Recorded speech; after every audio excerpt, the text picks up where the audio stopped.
Welcome to SPTV, everybody, where every day is a great day not to be in a cult, no matter what's happening. Buckle up, everyone. We're going to take our time tonight. We got to talk about the elephant in the room, and I'm going to do my best to stay calm and level-headed and rational and to make as much sense as I can. But let's stop playing and let's start being real. I do have notes. I'm going to do my best to follow.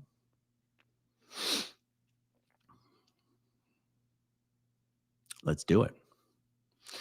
Over the last 6 months, any of you guys who watch the SPTV channels will have noticed there's been a lot of drama. There's been a lot of infighting. There's been a lot of former Scientologist on former Scientologist crime. And I know a lot of you guys don't like it. And, for the most part, I keep it off of my channel. Quite frankly, because I don't mind saying it's bad for business. When I say business, I mean building a big, successful YouTube channel focused on exposing Scientology. People do not come to my channel to hear former Scientologists complaining about other former Scientologists. And yet over the last 6 months, there's been a lot of this content in the former Scientology community. And, for better or for worse, people expect me to do something about that. And the fact is, even though I'm not the leader of anybody, behind the scenes, I have tried a couple times, especially after the new SPTV Foundation was created. I said, guys, it sure would be nice if we could bring the temperature in the room down a little bit. There was a lot of outrage back in November when I was booted off of the Aftermath Foundation, a lot of outrage. And until the new foundation was created, the SPTV Foundation, there wasn't really anything for people to put their good, positive efforts into. So once the new foundation was created and there was something positive to discuss, again, for those that were very, very upset about what happened with the Aftermath Foundation, I said, sure would be nice if we could take it down a notch. But that's all I did, because it's not my job to tell anybody on YouTube what they can and cannot say, who they can and cannot criticize. That's not my job, guys, because guess what? We're not in a cult anymore. But I know that people do wonder, why doesn't it stop? Why do the Aftermath Foundation board members and Foundation, why do they keep attacking former Scientologists viciously every single day? Former Scientologists who were on Leah Remini's TV show, former Scientologists who are working to help expose the abuses of Scientology and working to help people leave Scientology, former Scientologists who are working with and for or who support the new SPTV Foundation. Why do the attacks from the board members of the Aftermath Foundation keep coming? Why does Mike Rinder say nothing about it? Why does Leah Remini say nothing about it? People wonder. Why does Claire Headley say nothing about it? Why does John Atack say nothing about it? Why does Phil Jones say nothing about it? While Stefani Hutchison and Mark Headley and Matt Pesch, all Aftermath Foundation board members, publicly attack other former Scientologists, behavior that is against the code of conduct of Aftermath Foundation board members. Why do people who are on the Aftermath Foundation's payroll, I'm talking about Mitch Brisker, I'm talking about Kate Olson, I'm talking about Alex Barnes-Ross, why are these people allowed to every day attack former Scientologists in violation of the Aftermath Foundation's Code of Ethical Conduct and it's permitted to occur? That has been an outstanding question, and we're going to leave that. We're going to stick a pin in that for a moment, and we're going to come back to that in a few minutes when we start to tie things together. That has been an outstanding question, okay? A lot of drama, a lot of infighting, a lot of da-da-da-da-da-da, and it's not just the Aftermath Foundation folks who are doing it. Other people are responding. But the question is, why doesn't it stop? Why is the side that claims to be bound by a code of ethical conduct, why do they keep doing it? And why do the people who are seen as leaders, which is Leah Remini and Mike Rinder, if they said stop, the Aftermath Foundation board members and their paid agents would stop? Why doesn't that happen? Okay, so we're going to stick a pin in that, and we're going to come back to it. There's basically three, I don't know what word to use.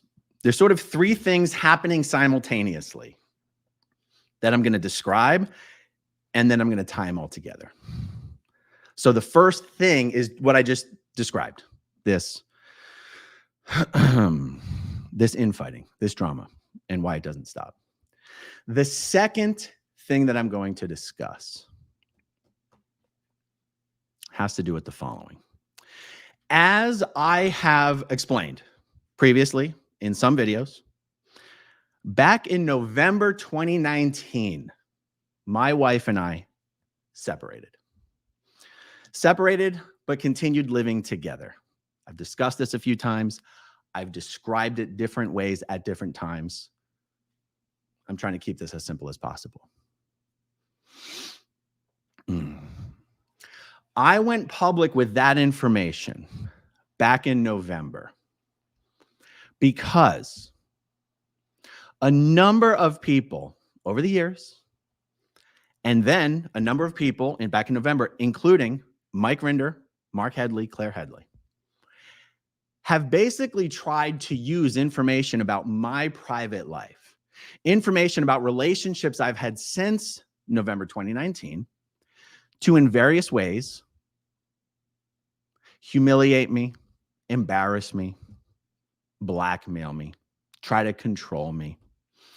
And anyone was only able to use that information in that way because this was an aspect of my private life I didn't want known public. I didn't think it was appropriate. I didn't think it was fair to my wife. And yet back in November, many of you who watch my channel know I went public with that information. Ever since I went public with that information, there has been a continuing effort on the part of Mike Rinder, Mark Headley, and others to continue to try to use aspects of my private life to blackmail me, humiliate me, embarrass me, discredit me, sideline me. I realize blackmail might sound like a hyperbolic word, so I respectfully retract that word from the record. Stricken from the record, Your Honor. But it does feel like blackmail. It's not like they're contacting me saying, do this or else. So we can throw away the word blackmail. This usually takes the form of Mark and Mike making statements online, and even Matt Pesch, actually. Something to the effect of, oh boy, if you guys knew the real deal, you wouldn't even believe it. You'd be horrified. This is just the tip of the iceberg. Oh, if only you guys really knew. You know, things like that. And it's like, I'd like to know, guys. I'd like to know. I'd like to know why you feel it's even necessary to say something like that if there were things in my private life that you thought would humiliate me or discredit me. It's interesting. It's interesting that you guys do those things. Okay, so November 2019 is when my wife and I had a conversation that was essentially, God, I don't want to rehash it. But as of that moment on, we have basically been separated living together. That was November 2019. In about June 2020, I met someone here locally in the area where I live in Clearwater, Florida, who I've been seeing on and off for the last 4 years. And that person knew perfectly well, I've never been anything but completely open and honest with anyone I've had a relationship with since November 2019 about my relationship status, and realized the reason we did this separated but living together thing is I was never going to get a divorce. In my mind, I was never going to get a divorce. And I never pretended otherwise to anyone that I've ever had a relationship with since in that intervening time. Sorry, guys, I'm just pouring some water. I will not be as long-winded about this. I'm going to get to the point. All right. Okay, so this person that I met in June 2020, I've been seeing her on and off for the last 4 years. I guess perhaps in the back of her mind, she hoped that one day I'd eventually get divorced and leave my wife and have a relationship with her, but that was never going to happen. And as you guys know, shortly after November 2019, November of last year, November 2023, I did say that my wife and I are getting divorced. And that is true, and that is happening. By the way, I'm going to refer to her as my wife because we are still married. And this person who I'd been seeing on and off since June 2020, there was a conversation that she and I had recently where I made it very, very clear to her I was not going to be in a relationship with her, period. When she found out I was getting divorced and that I was actually now in a relationship, a real relationship with someone else, and that someone else wasn't her, well, she decided to go on the warpath and exact her pound of flesh and get her revenge. So we had a series of conversations back and forth where I explained to her very clearly and with as much care as I could, tried to explain to her why she and I were never going to be in a relationship, whether I got divorced or not. Oh, by the way, if you're wondering who this person is, just go to the hate website that Scientology has up on me, AaronsmithLevin.com, and you will see a tweet from a woman who tweeted about me way back then, shortly after I met her, where she tweeted a photo of us together and tagged Scientology in the tweet saying, Aaron Smith Levin has relationships outside of his marriage.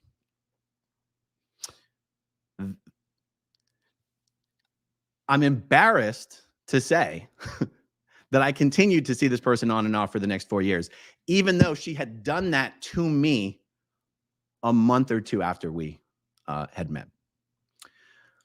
My point in saying all this is this person has recently, for the last 4 weeks, been doing nonstop videos talking about what a horrible, narcissistic, abusive person I've been to her over the last 4 years.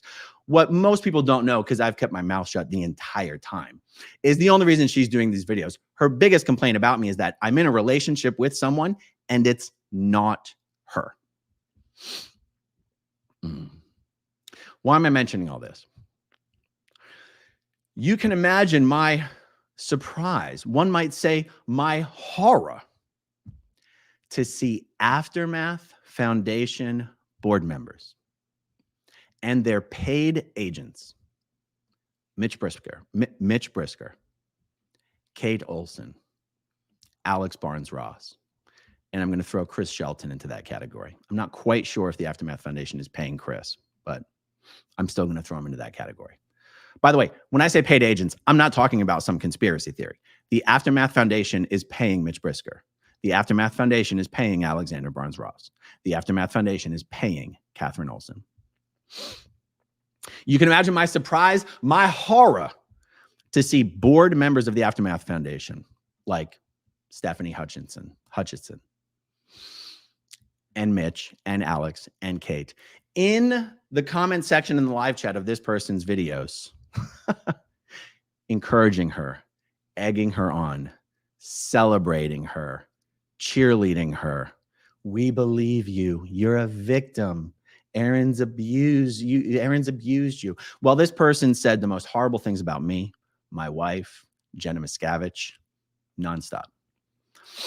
That's the second thing that's been happening. Okay. The first thing is all the SPTV infighting. The second thing is this person coming out now that I'm not going to have a relationship with her and being like, Aaron's terrible. That was the second thing that happened. The third thing that happened is this video. Let me pull up my screen share here.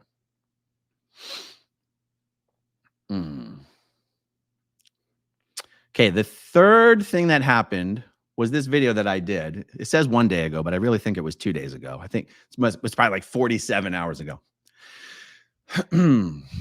The three of Danny Masterson's victims issue a joint statement. They issued a statement about the Child USA Brian Kent scandal. And in that video, I started talking about the statement issued by three of Danny Masterson's victims. I then continued on with another statement made by another victim of Brian Kent who had come forward, or a former advocate of Child USA who was making a statement about Brian Kent. And I compared and contrast the statements coming from those two sources with the statements that were not coming from Mike Rinder and Leah Remini. That's the third rail. And I'm sorry to be slow and redundant, but rail number one, SPTV Infighting being driven by Aftermath Foundation board members. Rail number two, this person I've seen on and off for the last 4 years coming out to spill all the beans about me. That's rail two. And then rail three is this criticism of Mike and Leah regarding Child USA and Brian Kent. The next thing that happened in the sequence here was an email that I received the morning after I did this video. Okay. An email I received from Aftermath Foundation board member, Matt Pesch. And the reason I'm going to share this email with you and the reason why we're starting there is because Matt Pesch's email is what started the dominoes falling to connect all the dots to explain what these three things had in common, what they have as their common source, and what that has to do with the elephant in the room that we have to talk about. Now, guys, oh, dry mouth, hold on.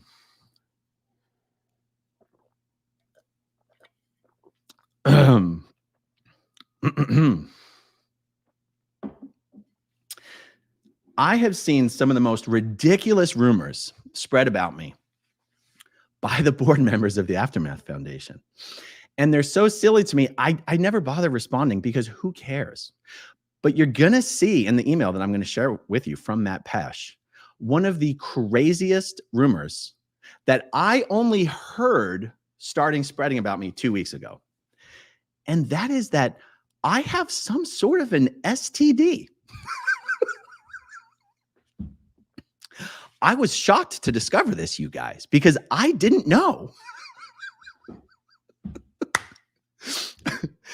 I've never had an STD in my life. But what's crazy to me about this rumor being spread is, what if I did?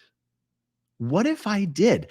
Why would Aftermath Foundation board members and their agents be spreading something like that about me, even if it were true? Honestly, I'm only able to laugh at it because it's not true.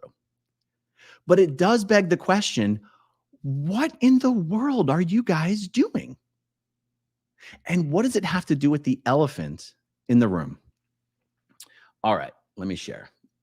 By the way, I guess I'll show you. This is Aftermath board member Matt Pesch. I guess his legal name is Mark, but everybody knows him as Matt. You might recognize him from some videos he's done on YouTube, giggling like a schoolgirl, talking about his days as the Treasury Secretary of Scientology's largest organization called the Flag Land Base in Clearwater, Florida, and how whenever it was discovered that somebody had committed SA against a child, or even SA against another adult, the Office of Special Affairs, you know, the organization that Mike Rinder ran for 30 years, the Office of Special Affairs would come directly to Matt and ask him to cut a check for the airfare to get the predator out of the state or out of the country. What is it called? The jurisdiction? What is it called? What is it called, guys? Yeah, jurisdiction, I guess. Yeah, so Matt's done a lot of interviews, spilling a lot of Scientology tea, including how he, admitting to assisting in getting pedophiles and rapists out of the state and out of the country. There's just one thing, man. I just noticed you never name names. What is it with you guys and never naming names? Why am I the only one out of all of you board members who ever does videos exposing Scientology pedophiles? Why don't you guys ever do it? You certainly know a lot more about that shit than I do, but you don't. Just like Tony Ortega never writes any articles about Scientology pedophiles. I know it's a sore spot for him because Scientology calls him Backpage Tony. But you think the best way to fight back against that sort of attack from Scientology is to actually expose Scientology pedophiles. But you guys never do, even though your hands are filthy dirty covering up for child SA. But, that's neither here nor there. I just wanted to say, this is the Matt Pesch who's about to send me this email. I'm sorry. This is so funny. This is the silliest thing I've ever seen. Okay. This is from Matt Pesch, guys. Guys, this is out of nowhere. Me and Matt Pesch, I've had a handful of conversations with him in my life. Okay. Wow. Your BS is so obvious and smells so bad. You got yourself on the radar of Anonymous. Now, guys, at the time that I got this email, I had no idea what he was talking about, but you're going to find out in a few minutes. You thought the STD situation was a flap.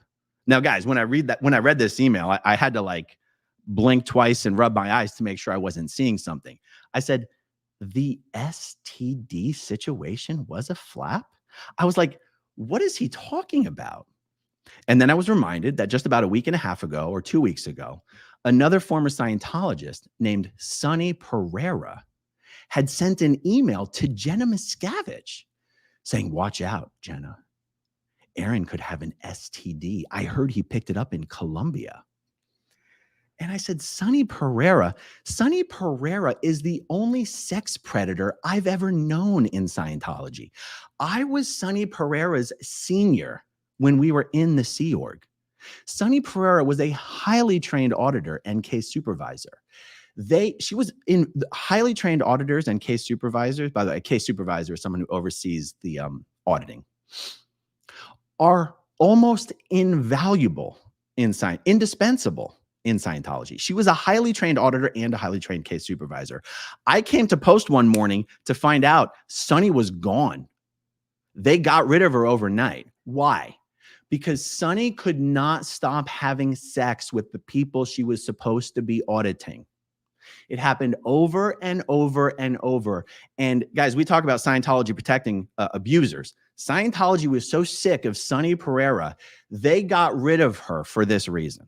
Okay, so I've been calling Sonny Pereira a sex predator publicly for, 8 years now, which is why it tickles me whenever Tony Ortega uses her as a guest writer on his blog to talk about her expertise in Scientology. I'm like, you keep platforming literally the only sex predator I ever personally knew in Scientology. And I've warned Tony and he keeps doing it. So whatever. Okay. I'm mentioning that email a week and a half ago, 2 weeks ago, because that email from Sonny that was sent to Jenna Miscavige and this email from Matt Pesch is the only 2 times in my entire life I have heard anybody either accuse me or speculate that I would have an STD. Okay, but I'll tell you what, this language right here, you thought that the STD situation was a flap, which by the way, he says it as a sentence instead of a question, but he goes, you thought the STD situation was a flap. Here's what was going through my mind when I read that email. I was like, a flap? It makes me think that this group of people has been running around spreading this information to far and wide as possible. And in fact, I texted a screenshot of this email to a few people yesterday, and they were like, oh yeah, I'd heard about that. I was like, what? You heard about that? And the person said, well, we're not sleeping together. I didn't think it was my business.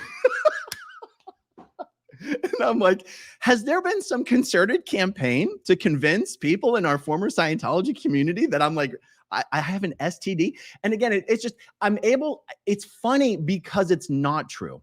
But if it was true, it would be actually scary.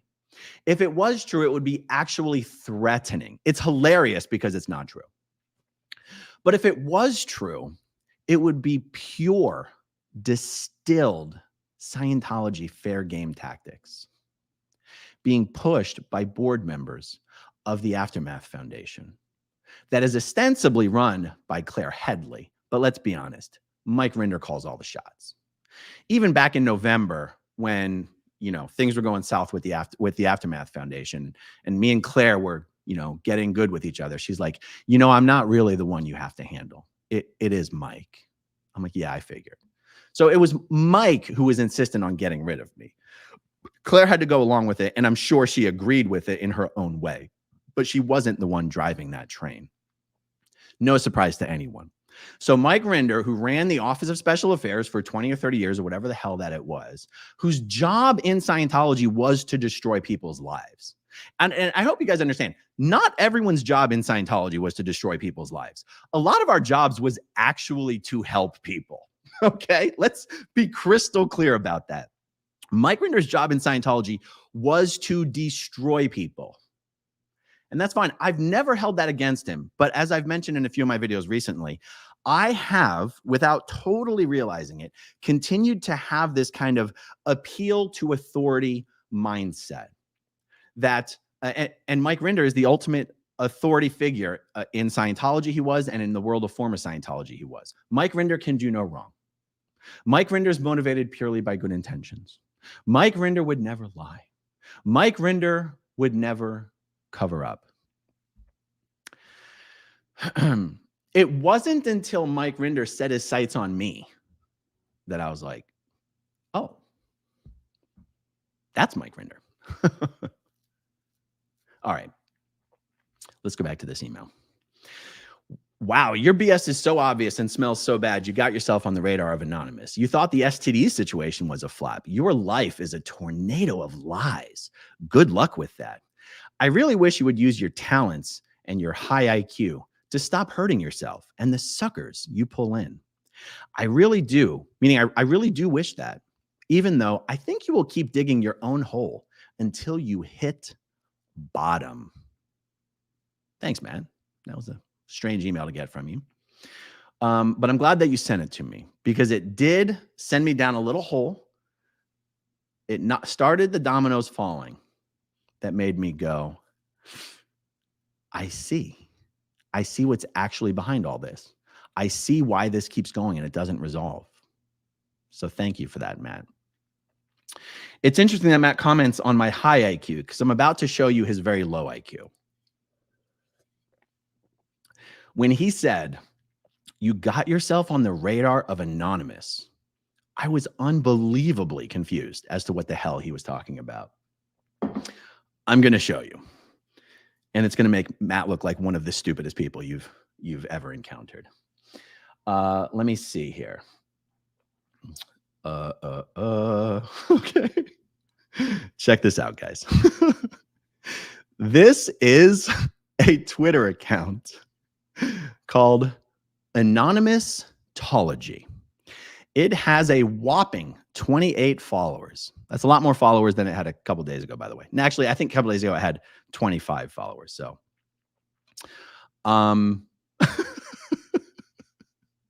does anyone think that the real Anonymous has 28 followers on Twitter? Okay. So there was a tweet that they sent that was a threat against me and against the SPTV Foundation. Let's find it. Oh, I see. This account's been a little more active lately. Check this out, guys. This total BS anonymous Twitter account says, you have been warned growing up in Scientology. Keep calm and expect us, SPTV Foundation. We are anonymous. We are legion. We do not forgive. We do not forget. Expect us. Okay. Now, guys, that could be, that's a threat, right? I mean, that's a threat from an account that's pretending to be anonymous. When I saw that tweet, it only had 11 likes. One of those likes was from Stefani Hutchison, Aftermath Foundation board member. And the other like I was horrified to see was from Leah Remini. Let's take a look at this. This is Leah's Twitter account. This is where you can see what tweets have they liked.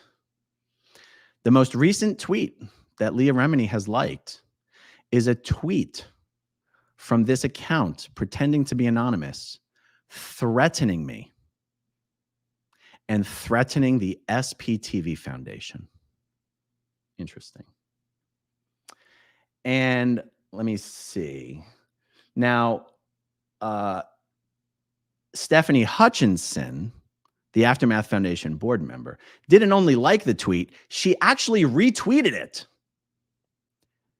An Aftermath Foundation board member retweeted a threat against me and the SPTV Foundation from an account pretending to be anonymous. And Matt Pesch was so stupid that he actually thought that was a real anonymous Twitter account. Now, let me show you something very interesting about this, this fake anonymous account. It's continued to attack other former Scientologists. No one in their right mind would believe that Anonymous, as a real organization, would ever set its sights on former Scientologists who are doing Z-News work in exposing Scientology's fraud and abuse. No matter how much infighting occurred between us crazy former Scientologists, no matter how much time we spend on YouTube accusing each other of crimes, Anonymous would never set any of us in their sights. Give me a break. You know who else they wouldn't set in their sights? Protesters. Anti-Scientology protesters. How stupid do you have to be to think that Anonymous is going to target anti-Scientology protesters, no matter how much of an asshole someone might be? Okay, what am I talking about? Well, let me show you. There was that one tweet where they threatened me. Okay, that's this one. And then there's just some other BS. Some other BS. I'm getting there, guys. Sorry. This person's been kind of active lately. Look, this person is going after DOA. One of the most prolific and effective Scientology protesters. This person is threatening DOA. We know who you really are. If you put your cursor over this Twitter profile, it's DOA. Let me see if I can do it. I don't want to screw up my screen share, but this tweet is going after DOA. Look, they're going after William Good. They're going after Streets LA. They're going after Scientology Audit. William Good started the entire freaking Scientology live stream protest movement. And this bullshit fake anonymous account is going after William Good. We're going to make sure everyone knows who you really are. Knowledge is free. We are anonymous. We are legion. We do not forgive. We do not forget. How stupid. This isn't Anonymous being infiltrated, you guys. This is just someone creating a fake BS Twitter account and someone like Matt Pesch being so ridiculously, aggressively stupid that they think it's actually anonymous. But then Stefani Hutchison retweets it and Leah Remini likes it. Oh, this is just 9 hours ago. This bullshit account tweeted, knowledge is free growing up in Scientology. We are anonymous. We are legion. We do not forgive. We do not forget. Expect us. Interesting. Okay. So that was a domino that fell. I was like, thank you, Matt, for letting me know that there was something going on with Anonymous so that I could then find the tweet from Anonymous to find out that not only had an Aftermath Foundation board member retweeted it, but Leah Remini had liked it. Now, Stefani Hutchison runs a blog called Confront and Shatter. And ever since Stefani Hutchison was added to the board of the Aftermath Foundation a few months ago, she has almost daily been writing articles absolutely shitting on former Scientologists. Stefani Hutchison is not a former Scientologist. She's never been in Scientology. In fact, Stefani Hutchison used to be a nun. Stefani used to be a Catholic nun. You wonder how Stefani can be such a horrible, horrible, disgusting, vitriolic individual. Oh, look. And look, she's shitting on me and Liz Gale. Stefani Hutchison has gone after a surprising number of former Sea Org members and Scientologists, second-gen Sea Org members and Scientologists, upon whom Leah's television show was built. Sorry, guys, dry mouth.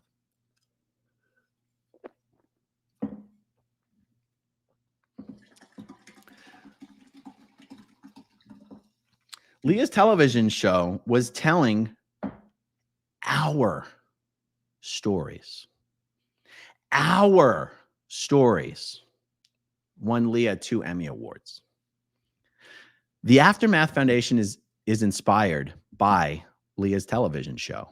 You now have a board member of multiple board members of the Aftermath Foundation viciously dragging and attacking the former Scientologists upon whom Leah Remini's television show was built. And the question isn't, or has been, but shouldn't have been, why isn't she doing anything? The question is, how can she be cheerleading this behavior? How can Leah Remini be suing Scientology for fair game while contributing to fair game of the people upon whom her television show was built? And the people for whom the Aftermath Foundation exists to help. And the people who are doing the hard work right now on the internet, on YouTube, of continuing to expose Scientology fraud and abuse, and actually helping people who are leaving Scientology. Leah, how can you be suing Scientology for fair game while fair gaming your fellow ex-Scientologists and cheerleading it? But buckle up, guys, because it gets much worse.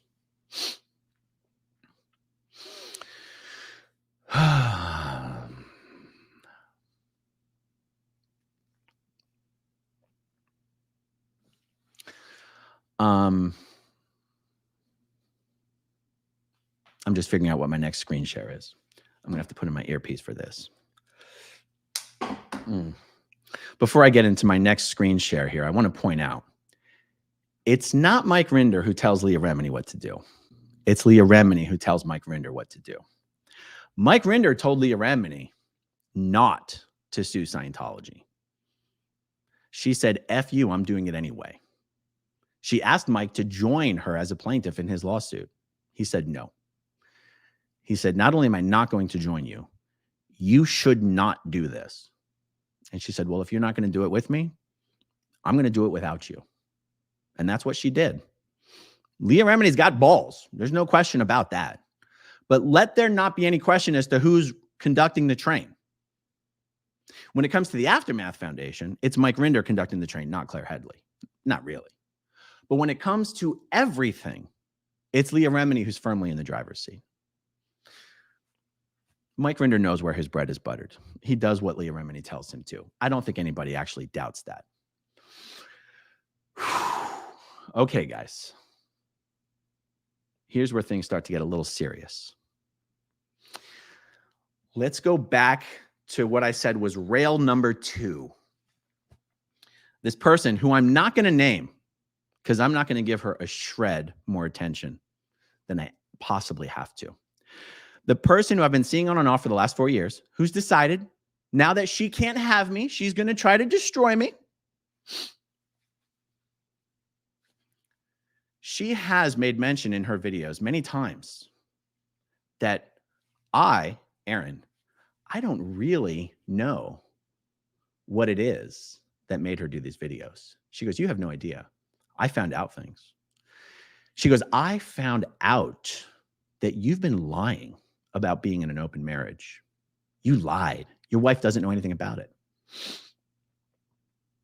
And that begs the question, you've known me for 4 years and you don't know my wife and you've never met her and you've never spoken with her. So how could you possibly find out anything new?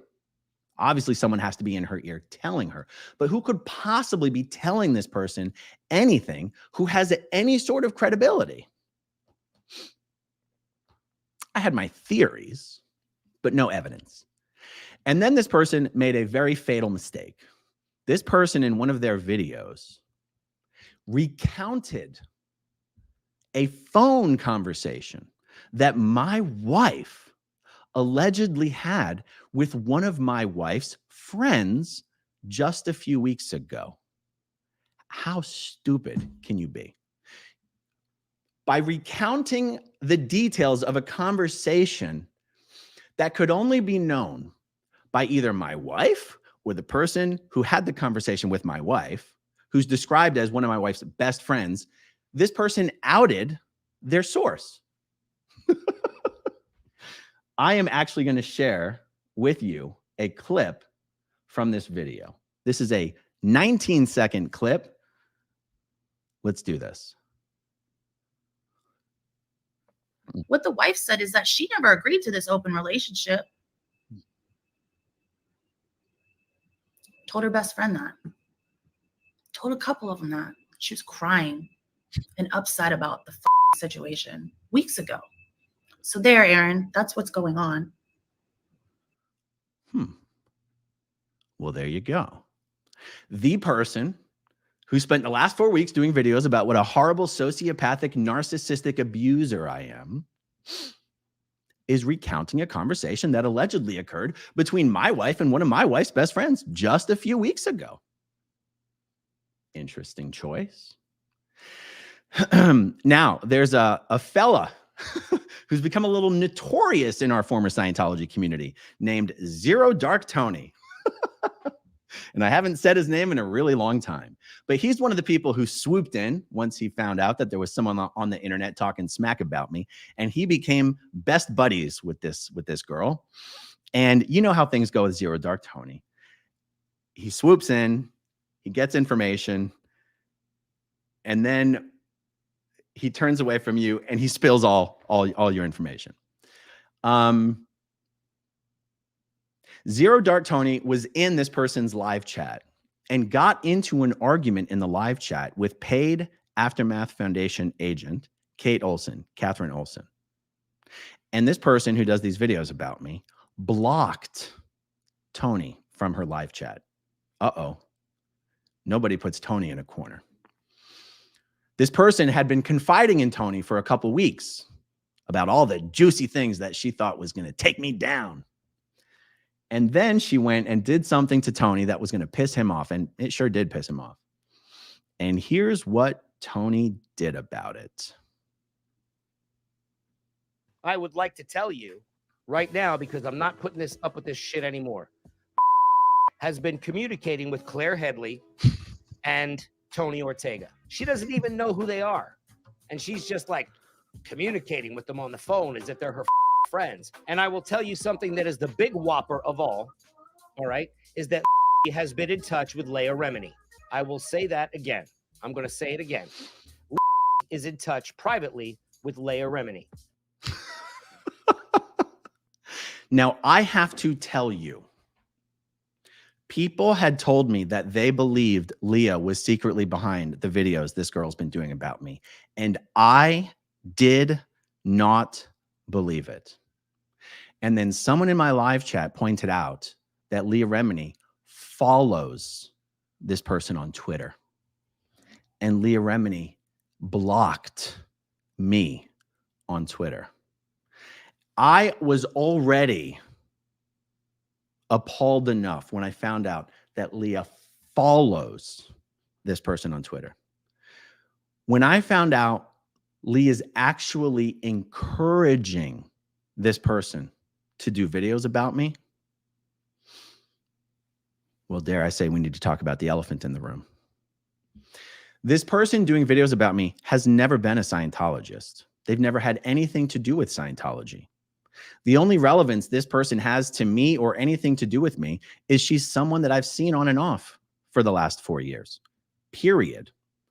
She pops out of nowhere to do some hate videos about me because I told her I won't be in a relationship with her. And Leah Remini reaches out to this person, sympathizes with this person, encourages this person. That is fair game. That is using things from my private life to try and hurt me. For what reason? For what reason? You don't like the fact that we talk about Mike Rinder. Okay. So you're going to try to destroy me and my friends because you don't like the fact that Mike Rinder's being criticized. Mike Rinder's a big boy. Mike Rinder also deserves a lot of criticism. You are not Mike Rinder. You, Leah, did not run OSA for 20 or 30 years. Mike Rinder did. Leah, your job in Scientology wasn't to destroy people's lives. That was Mike Rinder's job. It's not very wise to shield, to act as Mike Rinder's human shield. Mike Rinder is worthy of criticism. You don't get to try and destroy people who do that. You cannot be suing Scientology for fair gaming you while fair gaming your fellow former Scientologists. Your lawyers, I promise you, are going to be absolutely horrified to hear that you've been in touch with this woman privately who's attacking me. Now you might go, Aaron, nobody can trust Tony. Don't take Tony's word for it. Hang in there, guys. There's one more coming. This person who's doing her videos out of revenge and out of clout chasing, trying to, the only videos on her channel anybody watches are the videos about me. So, do you want to see her admitting that she's been in touch with Leah Remini and Claire Headley? Because I want to share it with you. Check this out.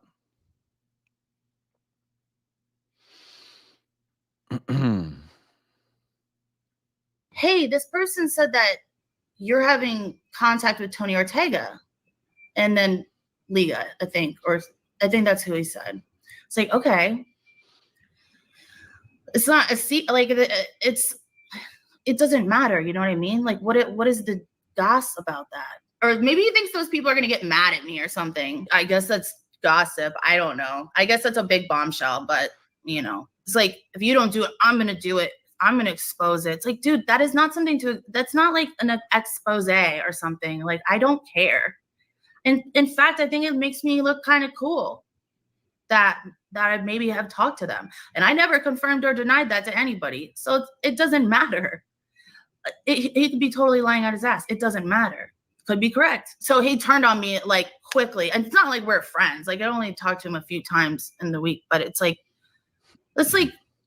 really crazy to do that to people. I don't know. I don't get it. But so it's like literally everything that everybody had said. And I was like, well, I knew it was coming. It was just when, you know, and now you know the information of maybe I'm talking to some other people or I've been in contact with someone from that foundation. Oh, okay. Kale. And said Lindsay is talking to the AF and Leah. Dun, dun, dun. What do you guys think about that? Are you drawing conclusions? Are you putting the pieces together yet? Huh? Yeah. I'm putting the pieces together. Now, just like this person made a huge mistake by quoting from a conversation my wife allegedly had with one of her, quote, best friends. She also made a huge mistake by jumping onto her channel and being really cute and coy and bragging about having been in touch with a celebrity. Now, I've listened several times to the various places where she's referenced this, and I will say this, to the best of what I can interpret from what this person is actually saying, it sounds like Claire Headley is the one who's actually been on the phone with this person. It sounds like Leah may have only been in written communication with this person, perhaps Twitter DMs. That is my personal belief at this point in time.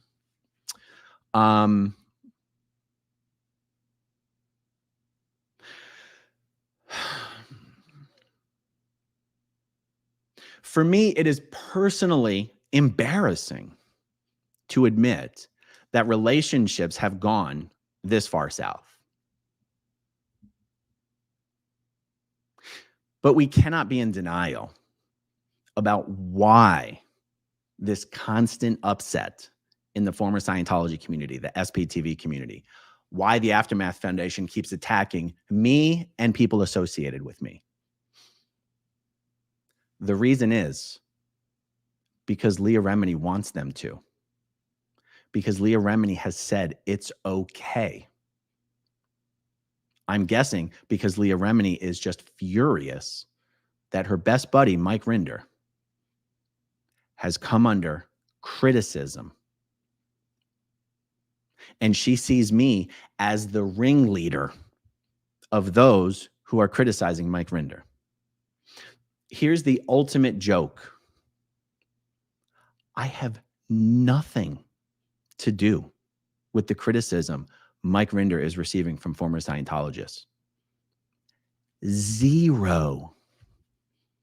The people who are criticizing Mike Rinder at this point do not give a damn that he wanted me off the board of the Aftermath Foundation.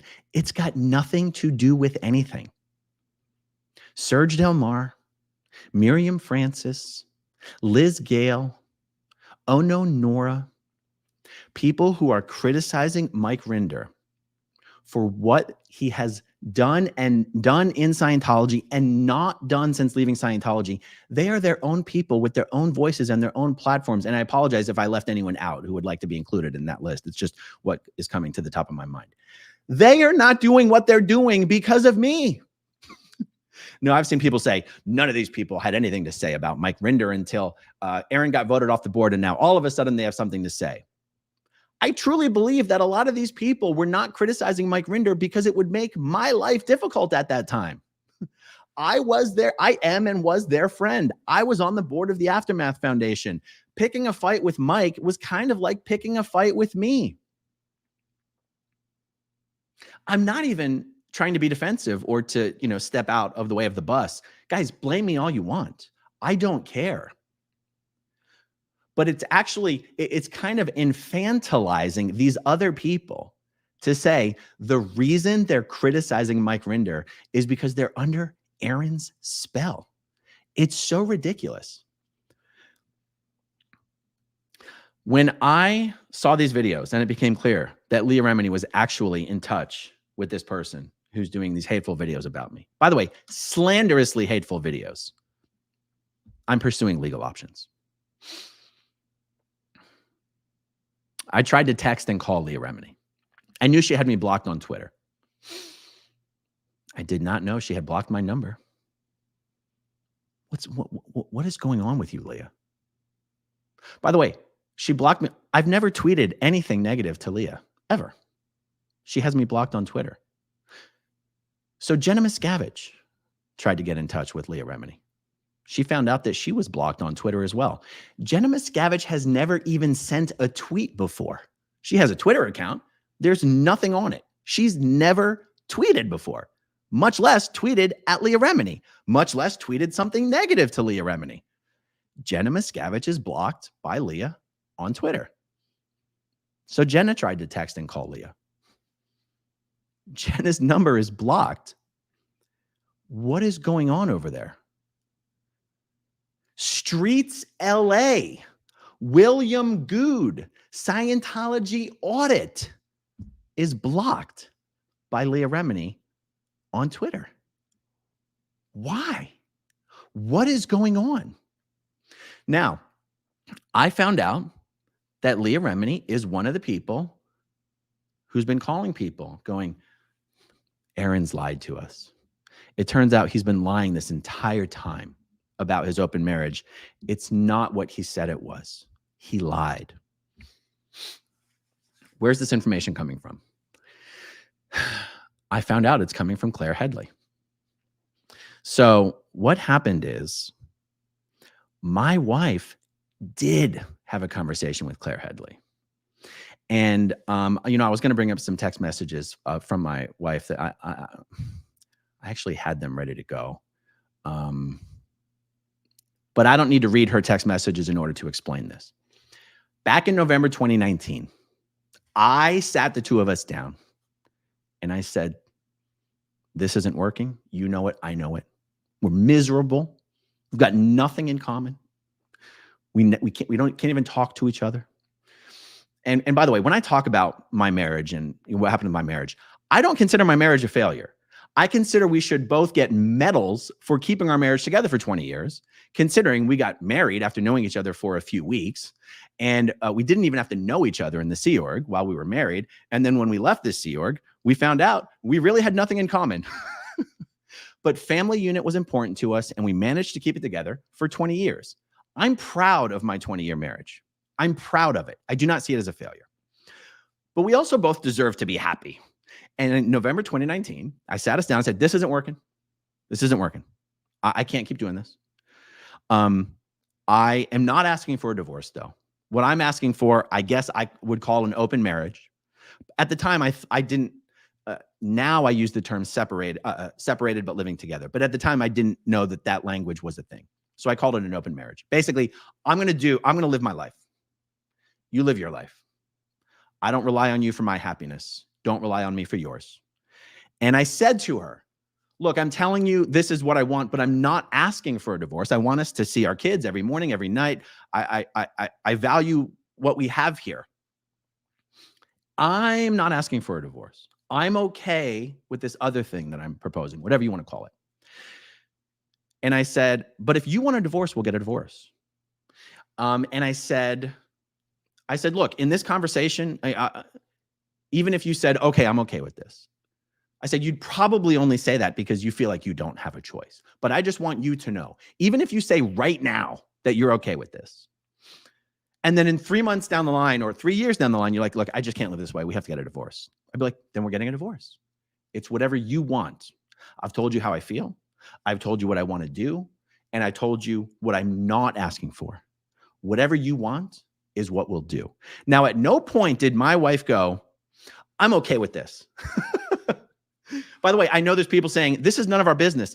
I know, you guys. I know. I just want, I've already explained this before, and I'm only explaining it again because I'm going somewhere with this. At no point did my wife say, okay, yes, let's do it. She thought about it for a couple days, and then I was at the airport on my way to visit a friend, and she texted me basically saying something to the effect of, I'm not happy with about this, or this isn't what I want, or I'm not okay with this, but I know you're going to do what you're going to do anyway. And so I just wanted to say that to you. I was like, okay. Remember, guys, I gave her the choice. I told her how I felt and what I wanted, and that I wasn't asking for a divorce. But if she wanted one, we would get one. So in other words, she's in the driver's seat. So even though her language to me was, well, of course, and I don't remember exactly. It was either I'm not happy with this, or I'm not okay with this, or I don't want this. This isn't what I want, but I know you're going to do what you're going to do anyway. So, go ahead and do it, or whatever it was. It was something like that. That was 5 years ago, 4.5 years ago. So by my wife not saying we have to get a divorce, that was in effect her agreeing. She may not be happy about it. She may not love it. She might want to pretend like it doesn't exist. But I guess what I'm saying here is, if my wife has a conversation with Claire Headley where she says, well, I never agreed to it, that's an honest, accurate statement. But what's happened is that Claire Headley has twisted this around and has started telling people, Heather never knew about it. Aaron's been lying. No, that's not what my wife said. And actually, I do have her messages pulled up here, because I texted my wife. My wife's been out of the country for the last 2 weeks. She just got back yesterday. All this crap was blowing up. And I said to her, you need to look at this video clip of this person recounting a conversation you had with your so-called best friend. And you need to know that whoever you had that conversation with is sharing information with people who they know are trying to embarrass me. And so I want to know who you had that conversation with. And I want to know if you actually said to someone that you didn't know that we've been in an open marriage, or that open marriage is the language I've been using for a long time. I want to know if you actually said that to someone, because I need you to know that whoever you spoke to is using your words to try to convince people I've been lying for the last 5 years. Okay. So without screen sharing my wife's text messages, which would be a violation of trust, and I'm not going to do that. I'm going to just read you some excerpts. She goes, it looks like things that I've said are getting twisted, altered, and taken out of context on many levels. I'm very uncomfortable that anything about me is being discussed. She said, I never said anything like this to anyone. And then it said, she goes, I did talk to Claire several weeks ago, and I never said anything like what this person in the video is saying. Either Claire is twisting things or the person in this video is twisting things. And then my wife says, I also just tried to reach out to Claire, but she's unfriended me on Facebook and has not answered. I don't know what to say about that. And I kind of said, why did Claire call you a few weeks ago? And she goes, she didn't. I called her back in March because we're friends. And it had been a long time and I wanted to catch up. And I said, okay, well, just so you know, she's telling people that according to you, I've been lying this whole time. And I'm going to do a video calling her out on it. Is it a little strange to you that Claire unfriended you after having this great conversation with you? And she goes, yeah, I think it is very strange. And I don't know when it happened. And I said, don't you think Claire would have thought it was a little weird that you were calling her just to catch up after everything that's happened since November? And she goes, no, she didn't express any weirdness. And I said, well, why don't you send, I said,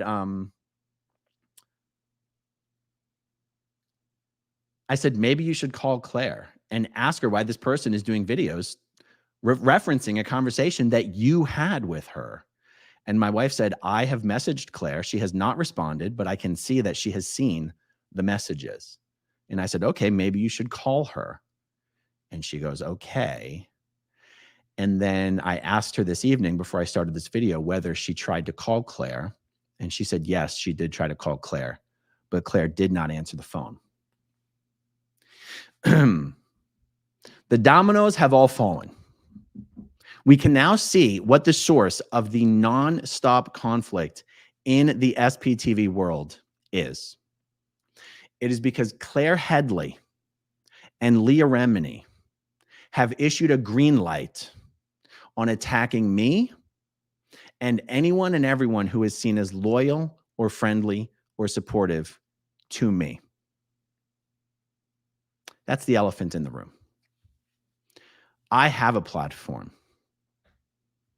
and I use it when necessary. I have, as much as possible, stayed out of the mudslinging. Believe me when I say it is not good for business. My viewers do not like hearing me shitting on Mike Rinder, Claire Headley, Mark Headley. And I've never brought Leah Remini into the conversation until just the last couple of days. And believe me, I know I'm running a huge, huge risk. This is unacceptable to me. And the truth is, I know a lot of arguments about don't attack this person, don't attack that person. It's like, oh, you're hurting the movement, you're hurting the movement. Guys, you can't hurt this movement. This movement is former Scientologists putting as much information out there as possible, firsthand, first-person experiences, showing with their own stories how horrible and disgusting and abusive and destructive Scientology is. We can walk and chew gum at the same time. People can bicker and argue and also expose Scientology. One does not take away from the other. As long as you've got a channel and you've got subscribers and you've got viewers, you can get your message out. There's no hurting the movement, guys. I am not going to sit here and let someone who is suing Scientology for fair game conduct a campaign of fair game against her fellow former Scientologists who are also engaged in the work of exposing Scientology. Now, here's what I would say. If Mike Rinder and if Leah Remini told all of the Aftermath Foundation board members and all of their paid agents and everyone loyal to them to shut the F up about criticizing other former members, the temperature would come down by about 90%. I'll tell you what the remaining 10% would be. Mike Rinder is still going to be questioned and criticized by people who are not happy with the answers they are getting from him about what he knew and when he knew it. I think that is only fair. Mike Rinder spent 20 or 30 years running the dirty tricks fair game department of Scientology. I think the guy can stand up to some questioning and some criticism. I think it would actually make him look amazing if he just opened himself up and was a bit vulnerable about, here I am, guys, take your best shots. And I don't even mean in a confrontational way. I mean, here I am, guys, open kimono, ask me anything. Ask me anything. I don't care how insulting it is. I don't care how demeaning it is. I don't care how horribly you might think of me. I'm here, guys. I'm here to take the arrows. I understand the distrust. He would actually look like a hero. It's not even too late. I mean, he really could look like a hero, but he won't. And the problem with what Leah's doing is that she's just hitching herself to what to me seems to be a sinking ship. There's no reason for Leah Remini to die on the hill that is Mike Rinder. Leah Remini should go, okay, Mike, get up there. You're in front of the firing squad. This is your making up the damage for all those 20 to 30 years of destroying people's lives. Good luck out there, big guy. And I do the hypocrisy, though. I'm going to call out the hypocrisy because honestly, what Leah and crew have been trying to shame me for is what they see as unethical, discreditable behavior in my private life, in my marriage, a marriage. I've been clear since November about what happened in November of 2019 and the open marriage and how it's really a separation and all this stuff. I've been open and honest about it, but it shouldn't matter because it's my private life. Guys, if you've read Leah's book, you would know that she started out her book by calling herself a serial cheater. I've got a note here. Leah herself admits to being a serial cheater in her book without, by the way, being in an open marriage.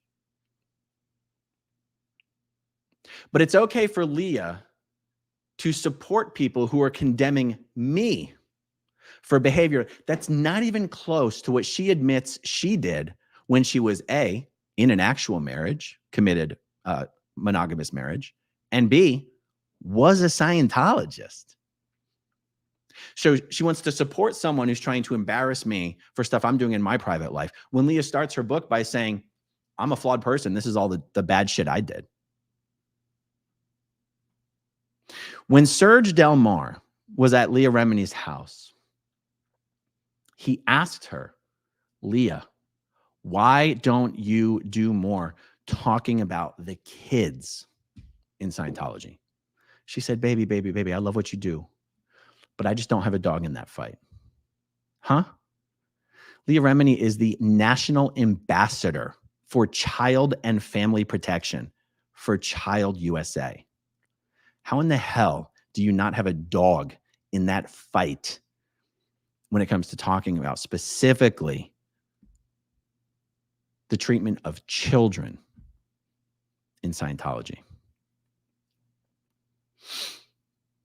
Leah Remini and Mike Rinder had no problem testifying in support of accused rapist Paul Haggis. They did not know Paul Haggis. They do not know if Paul Haggis is innocent or guilty. I remember I asked Mike one time, I was like, Mike, there's 3 women accusing Paul Haggis of rape after he left Scientology. None of these women were even Scientologists. Is Scientology really behind all 3 of these women? And he said to me, well, I know for sure one of them is. What about the other 2? Now, guys, I have no idea if Paul Haggis is innocent or guilty. And I realize innocent or guilty is words applicable to a criminal case. Paul Haggis's case is a civil case. So it's culpable, liable, or not liable. It's like, you know, you guys understand the words. And I'm thinking to myself, so he might have raped these women, but you're going to go testify in his defense because maybe Scientology's fair gaming him? You're willing to take a stand to defend someone who's credibly accused of rape, but you want to try to shame me for having relationships with people that were completely ethical and consensual? Are you out of your fucking minds? What is wrong with you? The both of you.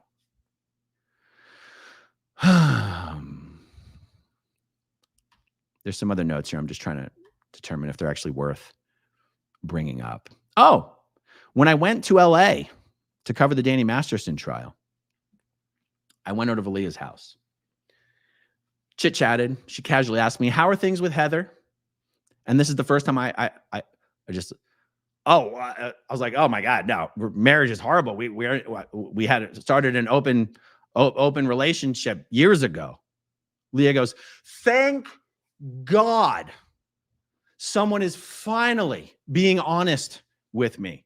She goes, all these former Scientologists, they always act like these former serial killers. They always act like everything is great and perfect. It's mind numbing. And she mentioned Mark and Claire. She's like, Claire was just here a few weeks ago. Oh, everything's great. Everything's great. She's like, I'm so sick of people always pretending like everything's great. Thank God someone's finally being honest with me. She said, I'm going to be your new consultant.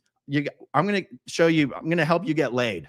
She goes, we're going to get you new shoes. We're going to get you some cologne. I'm going to help you out with this. I literally went to the shoe store and had Leah on FaceTime while she helped me pick out shoes. Because I was wearing sneakers with my jeans. She's like, nobody wants to fuck a guy wearing sneakers with his jeans. What's with the fucking hypocrisy? Leah, you have no basis upon which to know that I've been lying about being in an open marriage. And yet you are running around telling people this, trying to turn people against me. For what reason? To protect Mike Rinder? How does that make sense? You are the one who is lying to people about me. You are suing Scientology for fair game while conducting fair game against your fellow former Scientologists.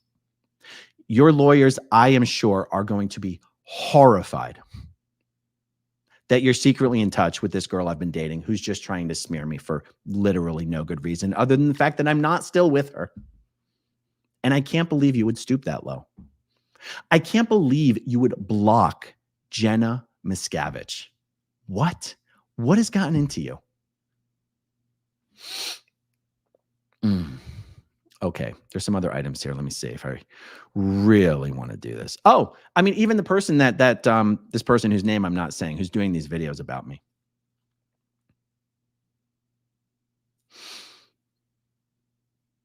This person has never specified any abuse that she suffered. In fact, she said, Aaron's never laid a finger on me. And she said, I don't believe Aaron would ever lay a finger on any woman at all. This person who says he's such a sociopathic, narcissistic abuser has never specified any abuse she's ever suffered other than me being mean to her. And the person who's saying these accusations against me is someone who literally did a year in prison for attempting to strangle people. Physical violence, serial physical violence. Leah is siding with someone who is an actual abuser, someone who struggles with sobriety and mental health. She is siding with that person over me. Someone she actually knows, and someone who she has no reason to believe has victimized this person.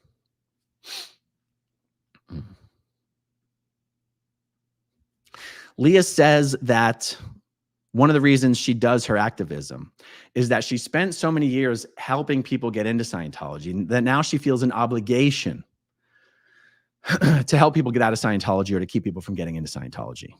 Interesting. You also gave millions of your own dollars out of your own pocket to Scientology. I think you said at least $3 million. You've never given a single one of your own dollars to the Aftermath Foundation, despite making millions of dollars on the Aftermath show. Did you make $2 million on the Aftermath show? You never gave the Aftermath Foundation a single dollar of your own money. That's why we were always very careful to call you our biggest supporter, not our biggest donor when I was there. You sold the Don't Be Culty hoodies and you donated $5,000 of the merch money. That was other people's money that they'd spent to buy hoodies.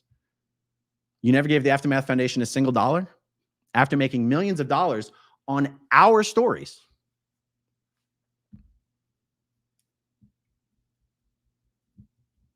You won Emmy Awards on the back of our stories. And now you endorse attacks by Aftermath Foundation board members against us. It's unacceptable. This is the elephant in the room. It gets a little better. Guys, you've heard us talking about these OSA files, these leaked OSA files, these OSA documents. What's the truth about these things? When Mike Rinder left Scientology in 2008, 2009, 2007, I forget when it was, 2007, he took with him a thumb drive that had thousands and thousands and thousands of electronic records, many OSA files. Mike Rinder, I believe, he claims, and I believe he's telling the truth, gave this thumb drive to the FBI many years ago. Guys, anyone who looks at these files would have no idea what the hell they mean. It's all Scientologies. Okay. Mike Rinder never told anyone he had these files. When he gave these files to Mark Headley, Mark Headley pretended that they came from someone that wasn't Mike Rinder. Mark Headley gave the files to Leah. When I called Leah about the files, she said, don't think I'm not wondering why the fuck Mike Rinder never told me about these files. Don't think I'm not asking myself where the fuck these files were when we were making a TV show. Don't think I'm not wondering. And I said, hey, Leah, Mike and Mark have not given me a copy. Can I get a copy from you next time I'm in LA? She said, of course, baby. Come on over, get them. So I show up to her house to get the files. And she goes, we have to talk. I just got off the phone with Mike Rinder. And he does not want me to give you the files. Hey, Ian Rafalco, go fuck yourself. Okay. You're texting me right now. Ian Rafalco, go fuck yourself. Okay. Seriously, go fuck yourself. Okay. She said, Mike doesn't want me to give you the files. I said, why not? She goes, I don't know. She goes, look, I'm fine on giving you the files as long as you don't do any videos about them before me and Mike can do videos about them. I'm like, okay, fine. So she gave me the files, even though Mike asked her not to. And then later, when everything went to hell with me and the Aftermath Foundation, and I guess Mike found out that she had given me the files. Oh, I'm not going to be able to pull up the text. Basically, Leah sent me a text just furious that I was going to do anything with these files. Except these files show actual crimes. They show actual evidence of covering up of child SA in Scientology. I don't know. What are we here? Are we here to get out the good word? Are we here to do the work? Are we here to expose Scientology? Or are we here to protect Mike Rinder? I would argue we are not here to protect Mike Rinder. And I would argue that Mike Rinder is not the leader of any movement. And I would argue that you, Leah, are not the leader of any movement. I am not the leader of anything. I've got a platform. You've got a platform. Mike's got a platform. Nobody needs to be protected for the sake of the movement. People, everyone at every level can and should be held accountable for the things they're doing or not doing, saying and not saying. There's no hierarchy. There's no people who are untouchable. And that includes me. God knows I'm not untouchable. Look at how many people have been trying to humiliate me and embarrass and destroy me for at least 6 months. That's okay. Bring it on. I'm also a big boy. I can also take it. But Leah, all I expected you to do was not take sides. And I already knew that you take my, or privately, of course I know, I've known for months and months and months that you were on Mike's side. But I'm sorry, actually encouraging fair gaming and attacks against me, it's where I draw the line. And you're not untouchable. And I would have called you but you've got me blocked. Okay. That is it. Let me see, guys. I'm scrolling through. I do not necessarily, I mean, after all this, I don't know that I really want to go through comments, to be honest. I know we have starred a lot of them. Oh no, she's done so much hard work starring these comments. Okay, let me, okay, I'll do it, guys. Why the hell not? Eat More Pizza Now. Thank you so much for gifting the channel memberships. Okay. Prevent Cults says, has it been stated publicly the identity of the victim who is the plaintiff in the lawsuit against Brian Kent? It has not been stated publicly because it doesn't seem right to do so. But she's not a Jane Doe, and her identity has not been stated anyway. Allie's mom says, you've been good about staying out of the drama, but you can only take so much. We're here for you. Thank you, Allie's mom. I appreciate it. McRamble On says, Infighting, I see a lot of people finding their voices finally and feeling empowered to share their truth and confront certain people because no one is seen as above criticism. Thank you, McRamble On. Bitch Marisker, who, me? Do you mind if I plug my book?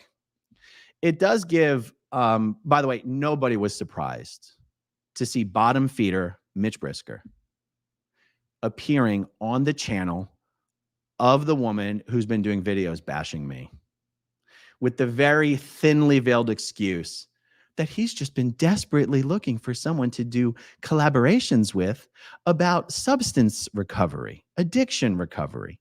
Yeah, Mitch, no one's buying your stupid bullshit. It gives Mitch's online attacks a different flavor, doesn't it? When you find out Mitch is being paid by the Aftermath Foundation. Mitch, Kate Olson, Alex Barnes-Ross, literally being paid by the Aftermath Foundation. Not an exaggeration.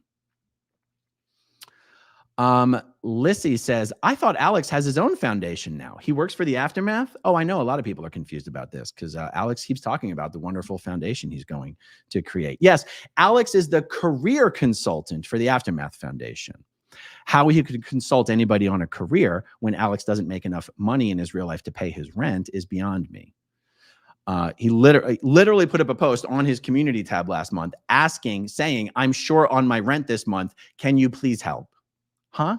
And you're going to be the career consultant for the Aftermath Foundation. Good on you, mate. Mandy me.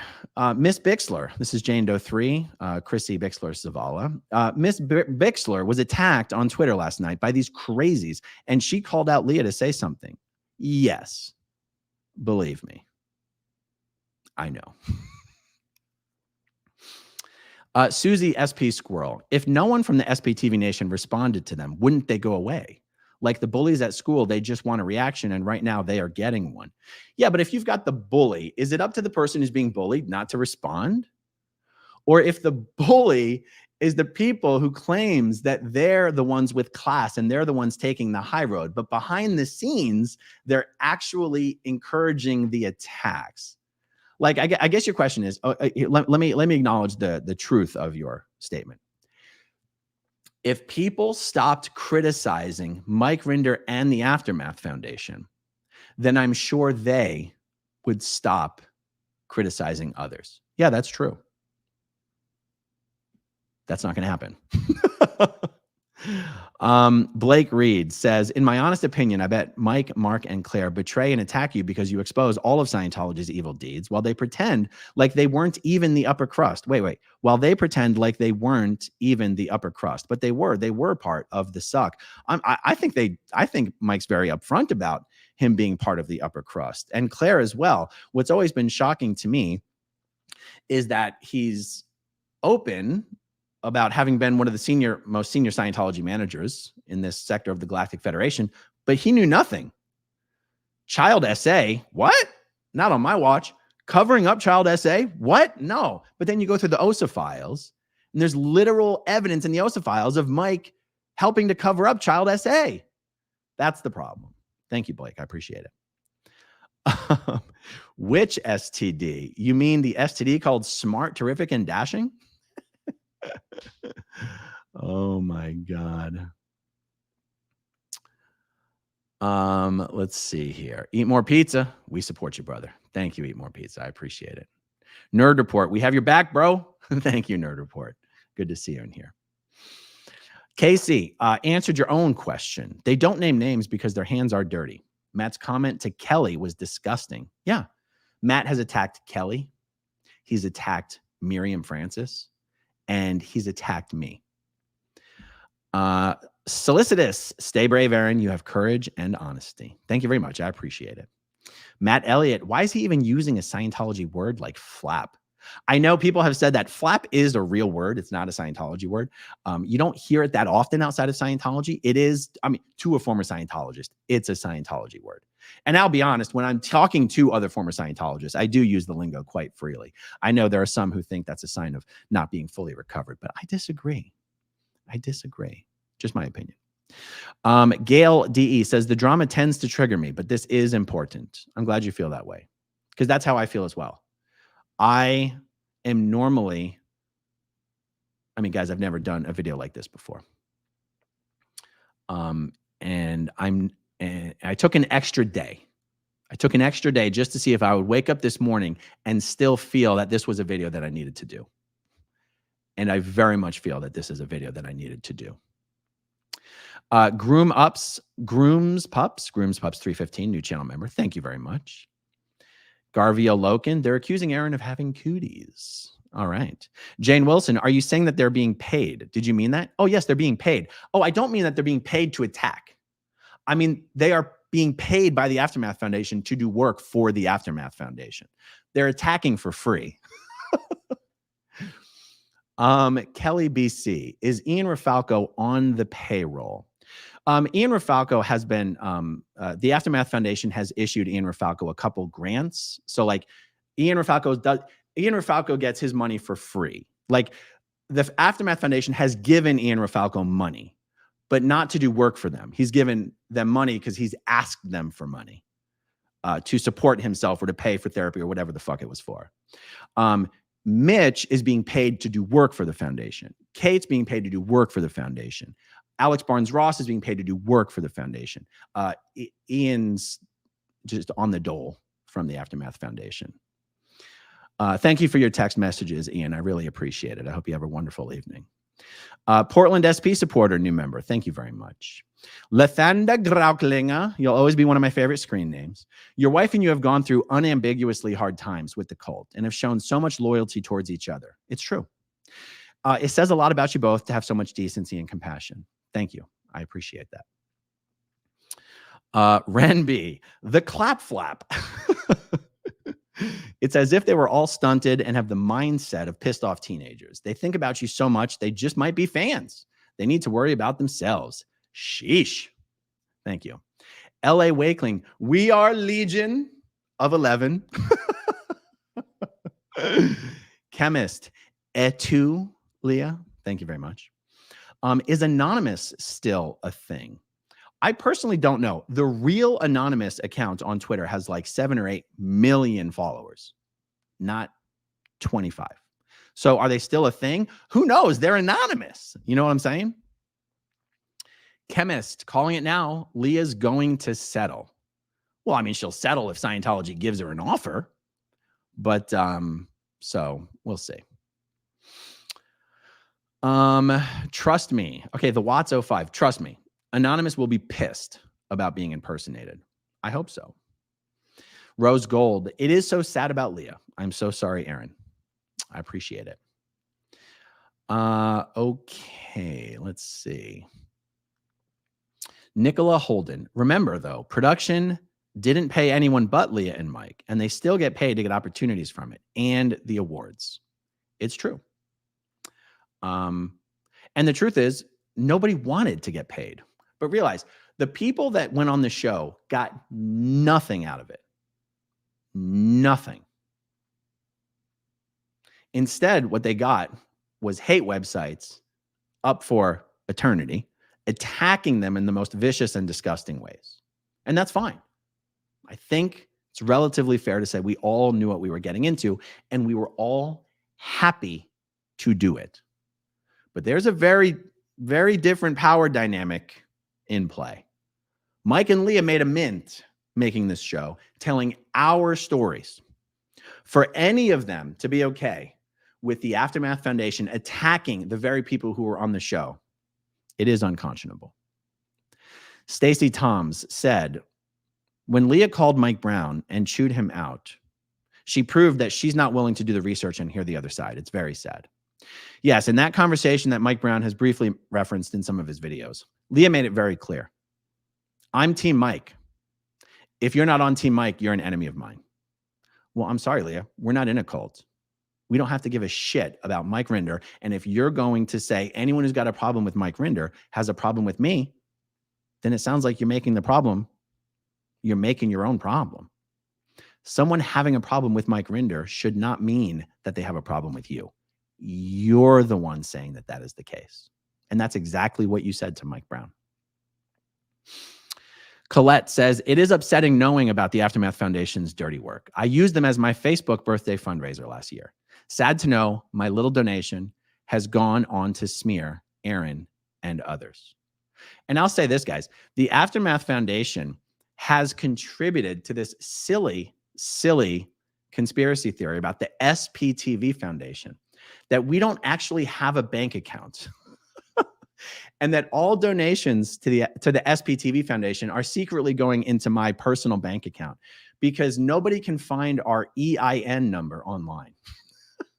The EIN number is like the equivalent of having a social security number for a corporation. Guys, you have to create a company before you can ask the IRS for an EIN number. There's no EIN number on the company filings with the state of Florida because the company was created first. And then you get the EIN. It takes 3 minutes on the IRS website to get an EIN. Why would anyone think that I wouldn't take the 3 minutes to get an EIN? It's like, but the Aftermath Foundation board members and their paid agents are the ones running around saying, fraud at the SPTV Foundation. They don't even have an EIN.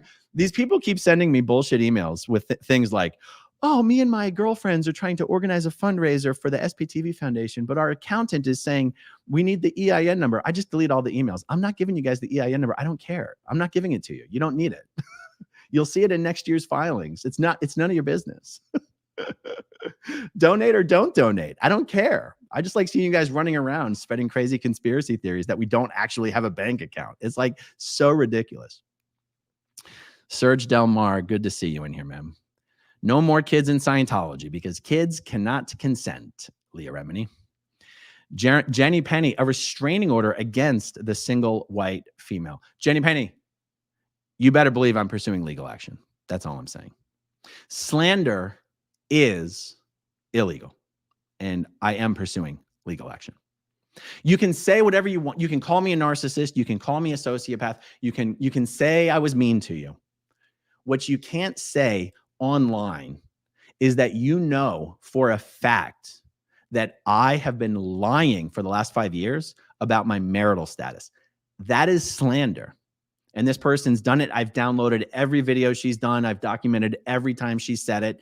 And I'm pursuing legal action, just so you guys know. That's me, Gigi. I'm sad you're going through this. I'm sad people are doing this. You deserve better. This is insane. Thank you. NatCat180, I feel betrayed just as a fan. I can only imagine how you must feel as a former friend of Leah Remini and Mike Rinder. They done messed up. They done messed up. JP Stone, thank you very much. Lori Plays, Aaron, I'm so sorry you had to go through these betrayals. It's hard to learn that people we cared about are not who we thought. I stand with Aaron. Thank you, Lori. Lori's not just saying that because she's one of my moderators. Brian, Little Davy is cranking his hog to this. You guys need to stop infighting. It's exactly what Osa wants. I understand that people feel this way. I don't give a shit what makes Osa happy. Like, that's fine. You know what else doesn't make Osa happy? The videos that I and the other SPTV creators do on this platform every single day. The dozens and dozens and dozens and dozens of live stream protesters that are making it absolutely impossible for Scientology to bring in any new members. You know what else makes little Davey crank his hog? When Leah Remini goes around threatening people about criticizing Mike Rinder. People say, oh, but Leah Remini's lawsuit, Mike's going to be an expert witness. Mike Rinder has never testified as an expert witness in Scientology in his life. And I think it's probably part of why he told Leah not to bring this lawsuit. You know, I don't care if something makes Osa happy. That doesn't mean it's wrong. But thank you, Brian, for the question. I do appreciate the sentiment and I understand the concern. Viking Crypto Warrior, the infighting between ex-Scientology members will be making David Miscavige very happy. I understand and I appreciate the sentiment. You know what else makes David Miscavige very happy? When Leah Remini's in the background secretly encouraging a girl that I've seen on and off for the last 4 years to do videos about me almost every day for a month, attacking me. I bet that makes David Miscavige pretty happy as well. Joy Ames, we love you, Aaron, and much respect for your transparency. You are a kind man. Don't care what anyone says. Well, thank you. Summer Savage, welcome as a new channel member. That's me, Gigi. Funny, I see. Uh-oh. I don't know who's the MR and who's MR. Uh-oh. Is it I see? Oh, shit. Who's the MR? I see. Maybe you're saying I see Mike Rinder as the catalyst of Mike Rinder's scrutiny. I think that's what you mean. Thank you for that. Sandra, you deserve better from these clowns. You're worth so much more and your contributions are priceless to the victims. Thank you. Oh, and I guess I do want to say this. I've seen so many people saying, oh my God, how could you be so disrespectful to the victims of Danny Masterson as to dress up as Danny Masterson? Oh, you're so terrible. Guys, I'm not dressing up as Danny Masterson. I'm dressing up as prisoner Danny Masterson. And Danny Masterson's victims, who I'm in touch with, love it. Do you think I would be doing it if they didn't? Stop this ridiculous virtue signaling, being offended on behalf of people you don't know. It's ridiculous. Thank you. Miss Kim, they may have done some work to start this movement, but it's moved on beyond them, thanks to you, other ex-members, and the never-ends. We don't need them. Thank you, Miss Kim. I've seen some people say, Aaron would be a nobody without Leah Remini. Huh? I started my YouTube channel before there ever was a TV show. My YouTube channel did not blow up until years after the TV show ended. My success on YouTube is not due to the Aftermath show or Mike Rinder or Leah Remini. Now, look, I know your sentiment. We don't need them. I think the movement does need Mike Rinder and Leah Remini. But the movement doesn't need anyone in particular. The movement is hundreds and hundreds of people. Okay. And if anyone tries to put themselves in a position of saying, I am unable to be criticized. And I mean, it's an untenable position. It's an untenable position. And it is the mistake that Leah has made. If you criticize Mike Rinder, you're an enemy of mine. Leah, that doesn't make sense. You should, in my opinion, be the one, okay, Mike, get up there, get in front of the firing squad, earn your dinner tonight. Honestly, it would make you both look like heroes. Instead, Mike looks like a lying coward, and you look like a deluded person who's been convinced to go down with the ship. It doesn't have to be that way. And by the way, people saying, oh my God, Leah can't say anything because of her lawsuit. Bullshit. Leah Remini and Mike Rinder had their podcast. They were doing episodes every week, even after Leah Remini filed her lawsuit, and they would even talk about the lawsuit. And no one has expected Leah Remini to come out and say anything publicly. What people have actually been thinking or hoping or expecting Leah was going to do behind the scenes is try to bring down the temperature in the room. The room being all of us former Scientologists.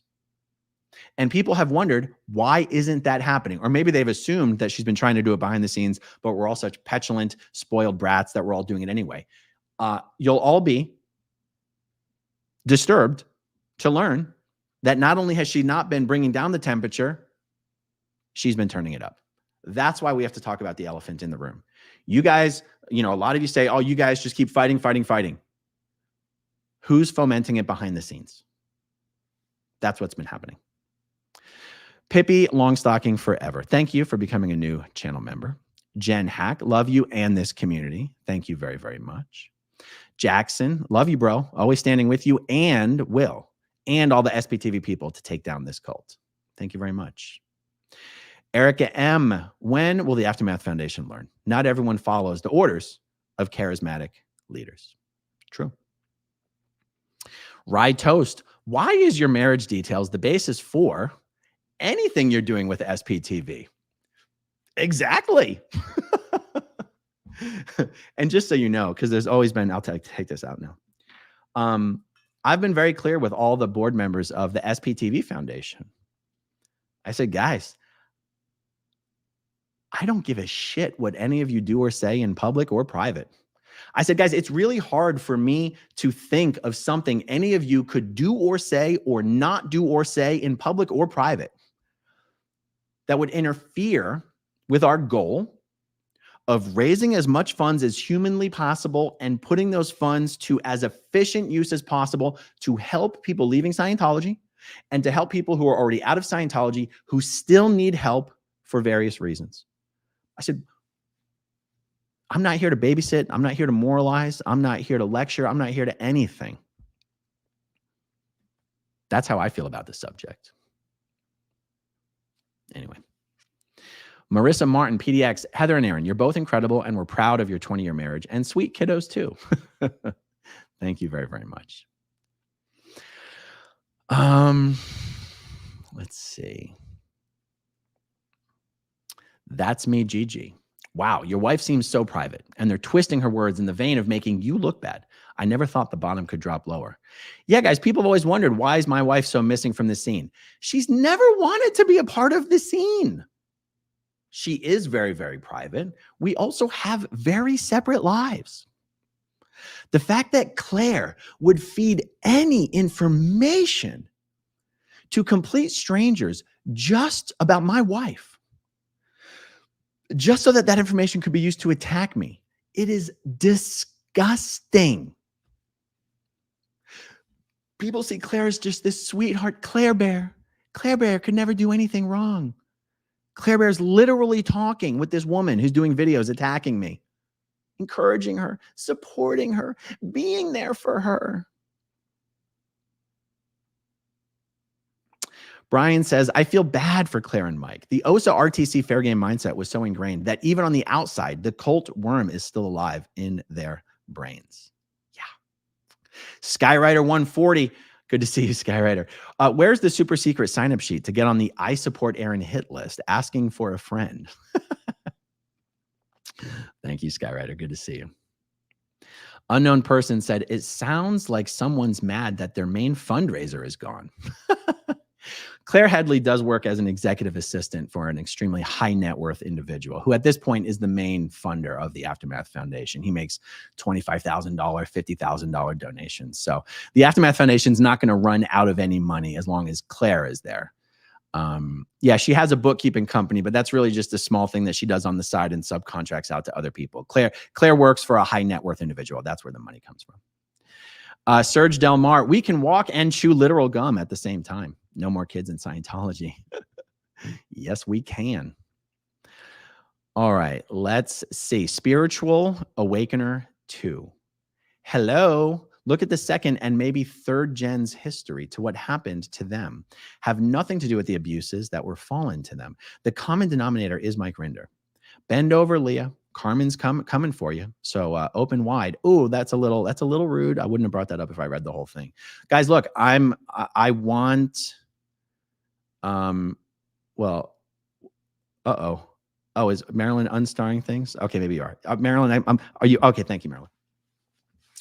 Look, it would be really nice if we could just get an immediate cessation of all hostilities, of all unforced hostilities. To me, that applies to everything other than legitimate criticism of the guy who ran Scientology's Office of Special Affairs for 20 years. Nobody's going to be told to stop criticizing Mike Rinder. But let's be honest. If the Aftermath Foundation board members stopped attacking people, there's really no reason for anybody to attack the Aftermath Foundation. They do good work. They have a ton of money. They still got like $180,000 in the bank. They have plenty of resources to help people. It doesn't matter if you like the people on the board. It doesn't matter. The Aftermath Foundation can, does, and will do good work.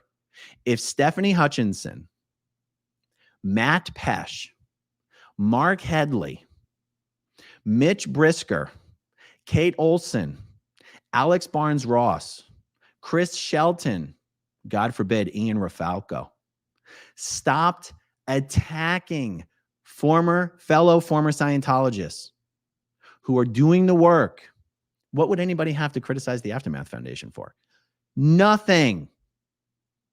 But if people want to criticize the guy who ran the Office of Special Affairs and destroyed people's lives for 20 years, that's fair. By the way, some people throw shade at me for not being like hugely in favor of personally getting therapy. Guys, my job, look, any former Scientologist probably needs therapy, okay? I've had one therapy session, cost me about $350 for 1 hour. And for that hour, I was basically just told nonstop, it's really okay to get a divorce.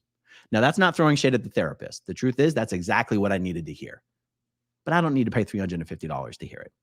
I'm just not a big therapy guy. But if you're going to come at me for not wanting to get therapy, my job in Scientology was to help people. Mike Rinder's job in Scientology was to destroy people. Mike Rinder's never had a therapy session in his life. How is it that people think Mike Rinder's reformed? Why is he reformed? Because he wrote a book? Because he did a TV show? Because he met with the FBI? Like, why is he reformed? What's changed with Mike Rinder? How is Mike Rinder healed? How is Mike Rinder a different guy today than he was then? Now, look, he is a different guy today than he was then. But if you're going to criticize me for not being healed because I don't want to get therapy, my job in Scientology was literally just to help people. You can't criticize me and then be like, but Mike's the good guy. No. Mike's job was to destroy lives and cover up crimes. That was Mike's job. The guy's worthy of criticism. The guy deserves criticism, and he's a big boy. He should be able to stand up to it, and that's what he should do. I don't know if this is a new one or an old one. Oh, that is an old one. I'm not sure if that's a new one or an old one. Okay, Virginia Martinez, Aftermath Egos, Chris Shelton's, I think it's Shelton's. It's jealousy, including Mike Rinder, Stefani, it's doing horrible, and Scientology loves all this. All right, thank you, Virginia. Yvonne Shepard, thank you very much. Brian says, sneakers and jeans isn't that bad. All that time in the Philly org, it could have been socks and slides with basketball shorts. Twirl, squirrel, twirl. Aftermath Foundation and trolls are attacking Jane Doe 3 hardcore on Twitter. It's heartbreaking. She's been through too much already. And guys, that's all you need to see. That's all you need to see. The people who will support Mike Rinder despite anything. And guys, I realize there's people who will support me despite anything. This is not a one-way street, okay? The people who don't want to hear criticism of Mike Rinder are attacking Jane Doe 3 Chrissie Bixler on Twitter. Guys, it doesn't get much worse in our community than attacking the Danny Masterson Jane Does. It doesn't get more disgusting than that. Binche Becky. Binche Becky, 0 F's given. Thank you very much for being a new channel member. Gunna Fawcett, my biscuits aren't burnt, they're incinerated. Indeed. Rabbit, flee for SPTV. I love it. Does Leah know how polarized Mike Rinder has been instrumental in the community? Why is she so dedicated? I actually don't know that I can answer the question why Leah has decided it is unacceptable to call Mike Rinder into question. Maybe it's because they did a TV show together. Maybe it's because she represents all the hope that she had when she was in Scientology. I don't know. I do know that to me, it doesn't make sense. The math ain't mathin', and I'm not good at math, but you don't have to tell me twice. I just don't know. I hope she changes her tune on that. Elisa Plays, gifted 5 channel memberships. Thank you very much. I really appreciate that. Vintage Mama of 3, always good to see you in here. Aaron, you've always been a stand-up person, and have always told the truth and had your heart on your sleeve. Stay you. Thank you very much. I'm sure I haven't always told the truth, especially in my private life. God knows. I will go down with my own ship of lies from time to time. Nobody likes to admit when they're caught in a bad situation. I'm not someone who always tells the truth, but I know what you mean, and I appreciate it. Sir Tedrick Walker, thank you for exposing those who are covering up essay of children.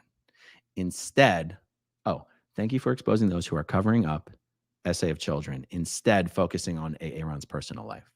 Thank you. Twin Squirrel Twirl. If Miscavige left Scientology tomorrow, Leah would platform him and do a show with him. What's the difference between Mike and Miscavige anyway? Interesting. Interesting. VLE, thank you very much. Ben Bacon Bits. Aaron's body language is consistent with honesty. I mean, thank you. I appreciate it. Nancy New 12. It's not just attacks on you, Aaron, but your family, your kids, and Jenna, which you, Heather, and Jenna have handled like adults. Thank you. This woman that's been doing videos about me. The disgusting things that she said about Jenna Miscavige. And Leah supports that. That's why we're talking about the elephant in the room. Virginia Martinez, how sad. I celebrate you, and horrible Leah gave the go-ahead for this. Thank you. Cat Ocean. The big dog is Brock Scott from Ohio. Basement dweller in his mom's basement with no car. FYI. Oh, the big dog is one of those guys very, very active on Twitter and making all sorts of videos trying to discredit the SPTV Foundation and trying to attack me. It totally makes sense that he lives in his mom's basement and doesn't own a car.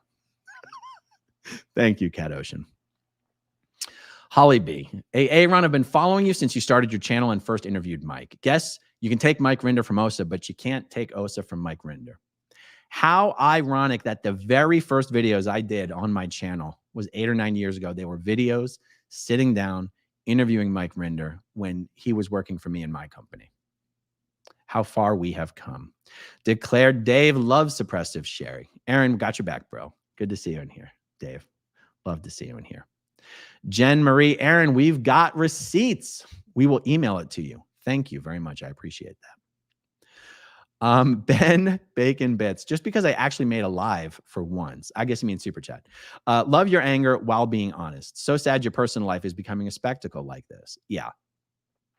It's weird. Like, it's weird to be in a position of having your private life made public. It's interesting. This woman who's been doing videos about me, she's always like, Aaron forced me to keep his secrets. Secrets? It's called a private life. Wanting to have a private life is not having secrets. Who was the secret? You? Of course. You knew. I was in a separation, open marriage, whatever you want to call it. That was my private life. I didn't want anyone to know about that. That was part of the deal. That was the package. Take it or leave it. I was a secret. Yeah. And you could have gone off to greener fields anytime you wanted. Here's my point. It's weird to be in a position of having your private life be public. There is also something strangely freeing about publicly talking about the things people are trying to blackmail you with or trying to humiliate you with. It just takes away all the power. It's a very weird thing because it's not something that comes easy. Nobody wants to talk about this shit, but it does feel good to take away the power from the people that are trying to screw you with it. Ken's channel, always love seeing you in here, Ken. Anyone paying attention has known about the elephant and the others. Keep doing what you're doing. Yes, and actually, Ken, I'm glad you mentioned that. That's one of the things that pissed me off because once I found out Leah was actually following this woman on Twitter, I said, oh, well, now you're kind of forcing my hand. It's one thing when you're just in the background and you're not saying anything and you're not doing anything, but privately, I know that you hate everyone who criticizes Mike, but you show the public that you're taking a hostile position against me when you publicly follow a woman who's attacking me online. That's what it comes down to. That's why we're talking about the elephant. Couch says, Ian sounds like another Chris Shelton. Yeah. Yeah, look, I've never publicly said anything about Ian because it's not a battle that I want to fight. I don't see Ian as someone who's mentally stable. I don't pick fights with mentally unstable people. It's like it's pointless. But you know, Ian, maybe don't text me when I'm in the middle of a fucking live stream, you moron. So stupid. Amy Edge, I support you, Aaron. Your statements have always rung true. Thank you very much. Thank you.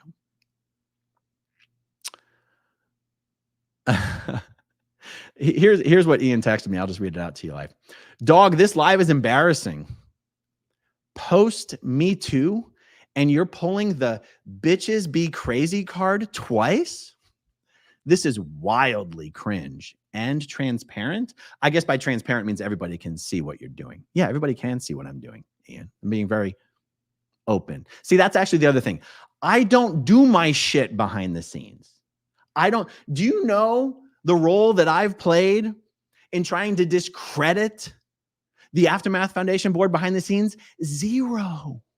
I do my shit in public. You don't have to wonder what I think about you. Yeah. Okay, let's see.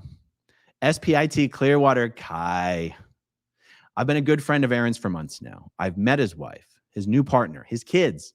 We've even all been in the same room with my wife and son. Imagine that. Yeah, it's like, guys, in a video, I gave Alex the rabbit on Down the Rabbit Hole News. I gave her some text messages between my wife and Jenna as evidence that, yes, I'm really separated. Yes, my wife really knows. And not only that, everyone's friends. And these clowns, Mitch Brisker and this woman who's doing these videos about me, even said the text messages were fake.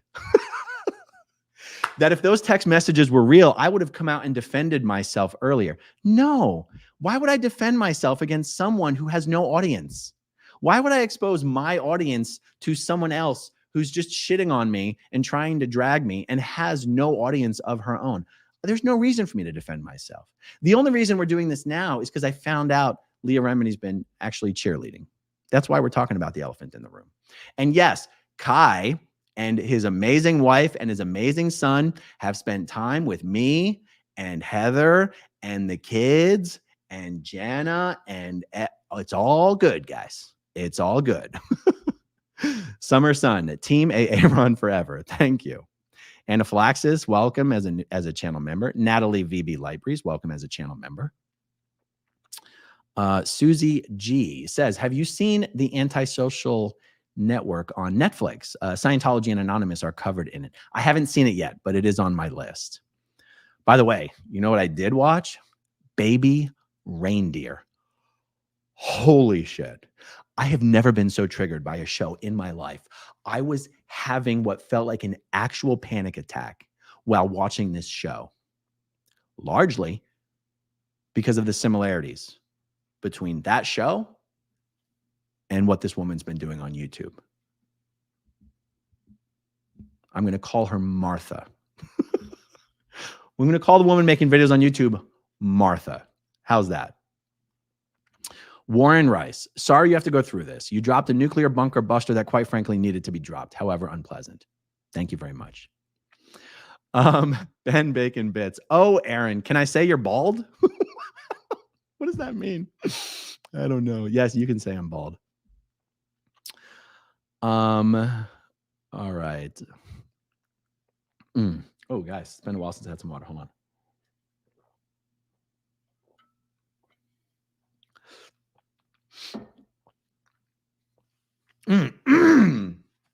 Hold on, guys. All right, getting a little phlegmy. Emma Robson, thank you very much for donating channel memberships. It's very kind of you. Jen Marie, welcome as a new channel member. Flea Dog. Oh, Flea Dog. This is not infighting. It is defending an attack. You cannot lay down like a doormat when under attack. Guys have been waiting for weeks for Martha on YouTube to just go away and get over it and move on. And I've been wondering why she doesn't. You can only complain about how mean your ex was to you for so long. And by the way, I don't call her my ex because she was never my girlfriend. When it dawned on me,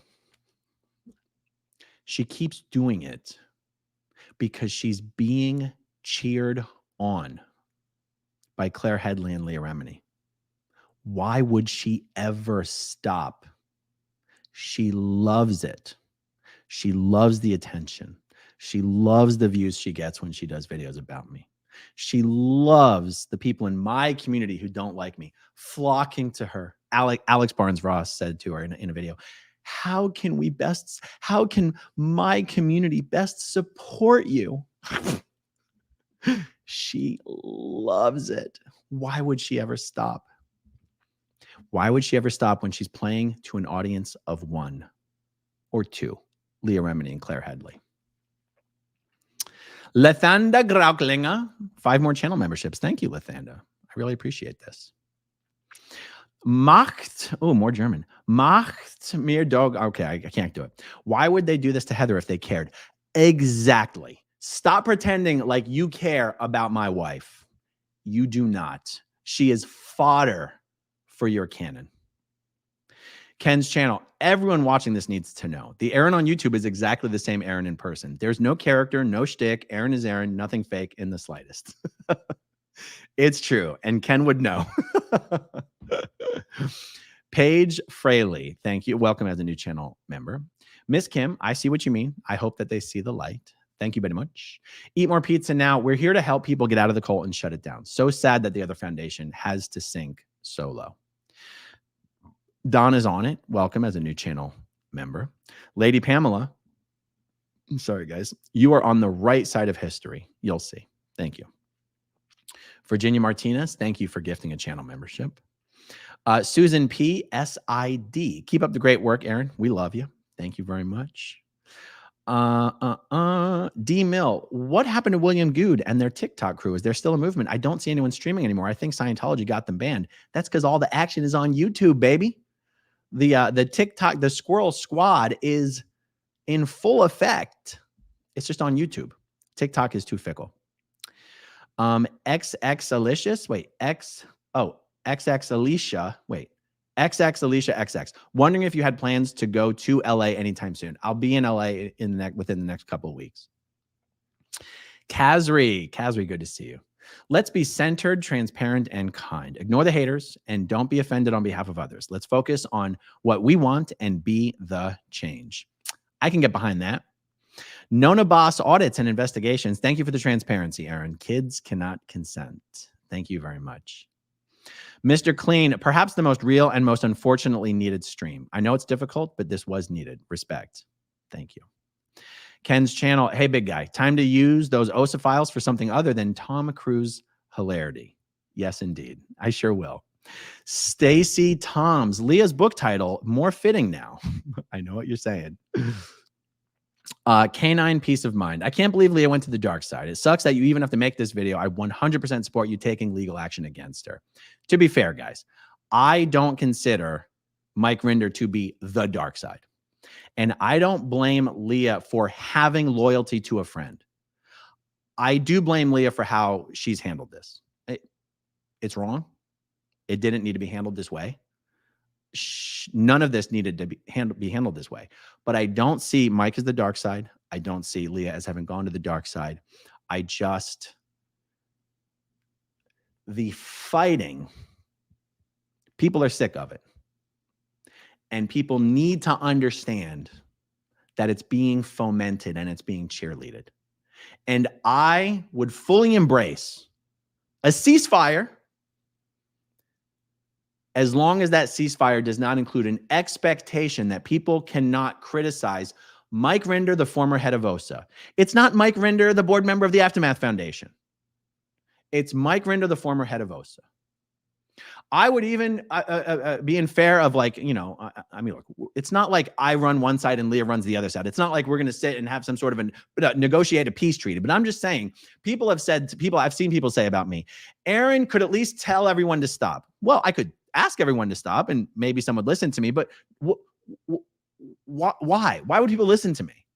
Just because I have a lot of subscribers? What does that have to do with anything?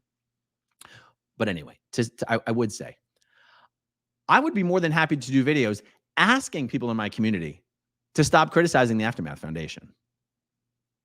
If the Aftermath Foundation board members would stop publicly attacking members of my community. I'm just saying for the record, I would happily do that. But I'm not going to tell people to stop criticizing Mike Rinder, the former head of OSA. Eric Rader, I'm so glad this is finally in the light. Thank you, Eric. By the way, I do pop into your streams more than you know. Born Ancient, transparency, honesty, humility, and compassion. You are refreshing. Thank you, Aaron. We've got you. We see you. And through the BS, SPTV creators rock. Thank you very much. Canine Peace of Mind, you brought the tea today and it's boiling hot. Thank you very much. T2 checkmate. Lethanda Grauklinga. We saw Mike Rinder lie on video and on paper on behalf of Scientology and David Miscavige. Now we see Mike Rinder talking on video and on his blog on behalf of himself. How are we to believe him now? Exactly. Now, look, I'm not like, it is not my goal. And I do not mean to discredit, and I don't feel this way about Mike Rinder, that like everything he's done. Mike Rinder, what Mike and Leah have done is some of the most valuable stuff that's been done in this movement, in this community. This is not a black and white, good, bad type of thing. But what's happening now is important. And what's happening now is an unbelievable amount of infighting. And what people don't know is that Mike and Claire and Leah are driving the conflict train. It's not just a bunch of petulant, whiny, spoiled brats on YouTube. No, it's not. And if you want to talk about an imbalance in a power dynamic, Mike Rinder and Leah Remini have an awful lot, are perceived to have an awful lot more power than anyone else in this community. Now, someone might go, well, there's you. Yeah, there is me. So if I'm not going to say something, who the fuck is going to say something? And yeah. Shelly Netzer Edgerton. I have multiple handles on all social media. It's not hard to make a second account. Liz got no reason to publicly follow anyone like that. Oh, I think you're talking about the fact that Liz Gale follows that fake Twitter anonymous thing. Guys, Liz, that's not a scandalous thing. Liz is someone who does not mind seeing all the shit everyone's talking. Like if you're going to follow, if you want to know what shit someone's talking on Twitter, you have to follow them. It's very arduous to have to go search something all the time. I know that's what you're talking about. It's not a negative thing. It doesn't matter. Nobody cares that Liz follows that Twitter account. Yeah. Janet from another planet. I support you and I'm not an idiot. Keep on. Thank you. Jermaine Dawn. Always attack, never defend. Well, even a broken clock is right twice a day. JJ Armstrong, never trusted Rinder and Claire. I wouldn't be surprised if they were double agents working for Scientology. I mean, they're not. People say that about me. I mean, people who are Mike Rinder supporters and say that about me. Oh my God, Aaron's got to be working for Scientology. It gets to be a tired criticism. And I don't want anyone to get the impression that I actually think that about anyone associated with the Aftermath Foundation. But thank you, and I understand what you're saying. Virginia Martinez, thank you very much. Junebug, welcome as a new member. Mary Kay, welcome as a new member. Daniel Essig, maybe a good idea to call Leah live and have it on record that she's blocking you. Imagine if she unblocked and actually answered. That's adorable, but no, I'm not going to do that. Thank you, Daniel. Fluffer Squirrel UK gifted a membership. Thank you, Fluffer Squirrel. That's very generous of you. Virginia Martinez, love your courage and love your channel. Thank you very much. Sir Crepitus, Sir Crepitus, you're too generous. You're always gifting memberships. I do appreciate it. And thank you.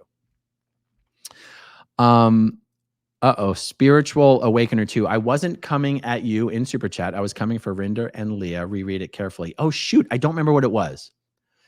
But I don't remember thinking that you were coming for me either. Oh, geez. I'm sorry. I just don't remember. But noted. I will when I'm on the replay, I will take note. Thank you, Spiritual Awakening 2. Virginia Martinez gifted a membership. Thank you very much. Ada Ada, Aaron, I never needed to know all your personal life. I found you a matter of weeks before the Aftermath Foundation issues. I appreciate you and your advocacy. Thank you. I very much appreciate it. Virginia Martinez with another super sticker. Thank you, Virginia. Haggis Basher gifted a membership. Thank you. And B. Peters is a new channel member, and we've done it. We've finished all of the starred comments. Well, guys, that's what's up. I've said it. I don't plan on having to say it again. I hope we can move on to brighter, more constructive pastures where we're not spending so much time fighting with each other, and we spend more time exposing the horrible, family-destroying, human trafficking cult that is Scientology. That's what I want. And I will support any solution that gets us there. Thank you, everyone. Sorry. Thank you, Marilyn, for helping me in the back office to star all these things. Thank you, all of you out there, for all of your support and for being here with me and for hanging out with me tonight. Thank you, as always, to everyone who watches until the very end. And I'll talk to you soon. Okay, if you want to see my rock and roll songs, click right on this guitar. And if you want to see a different one of my videos,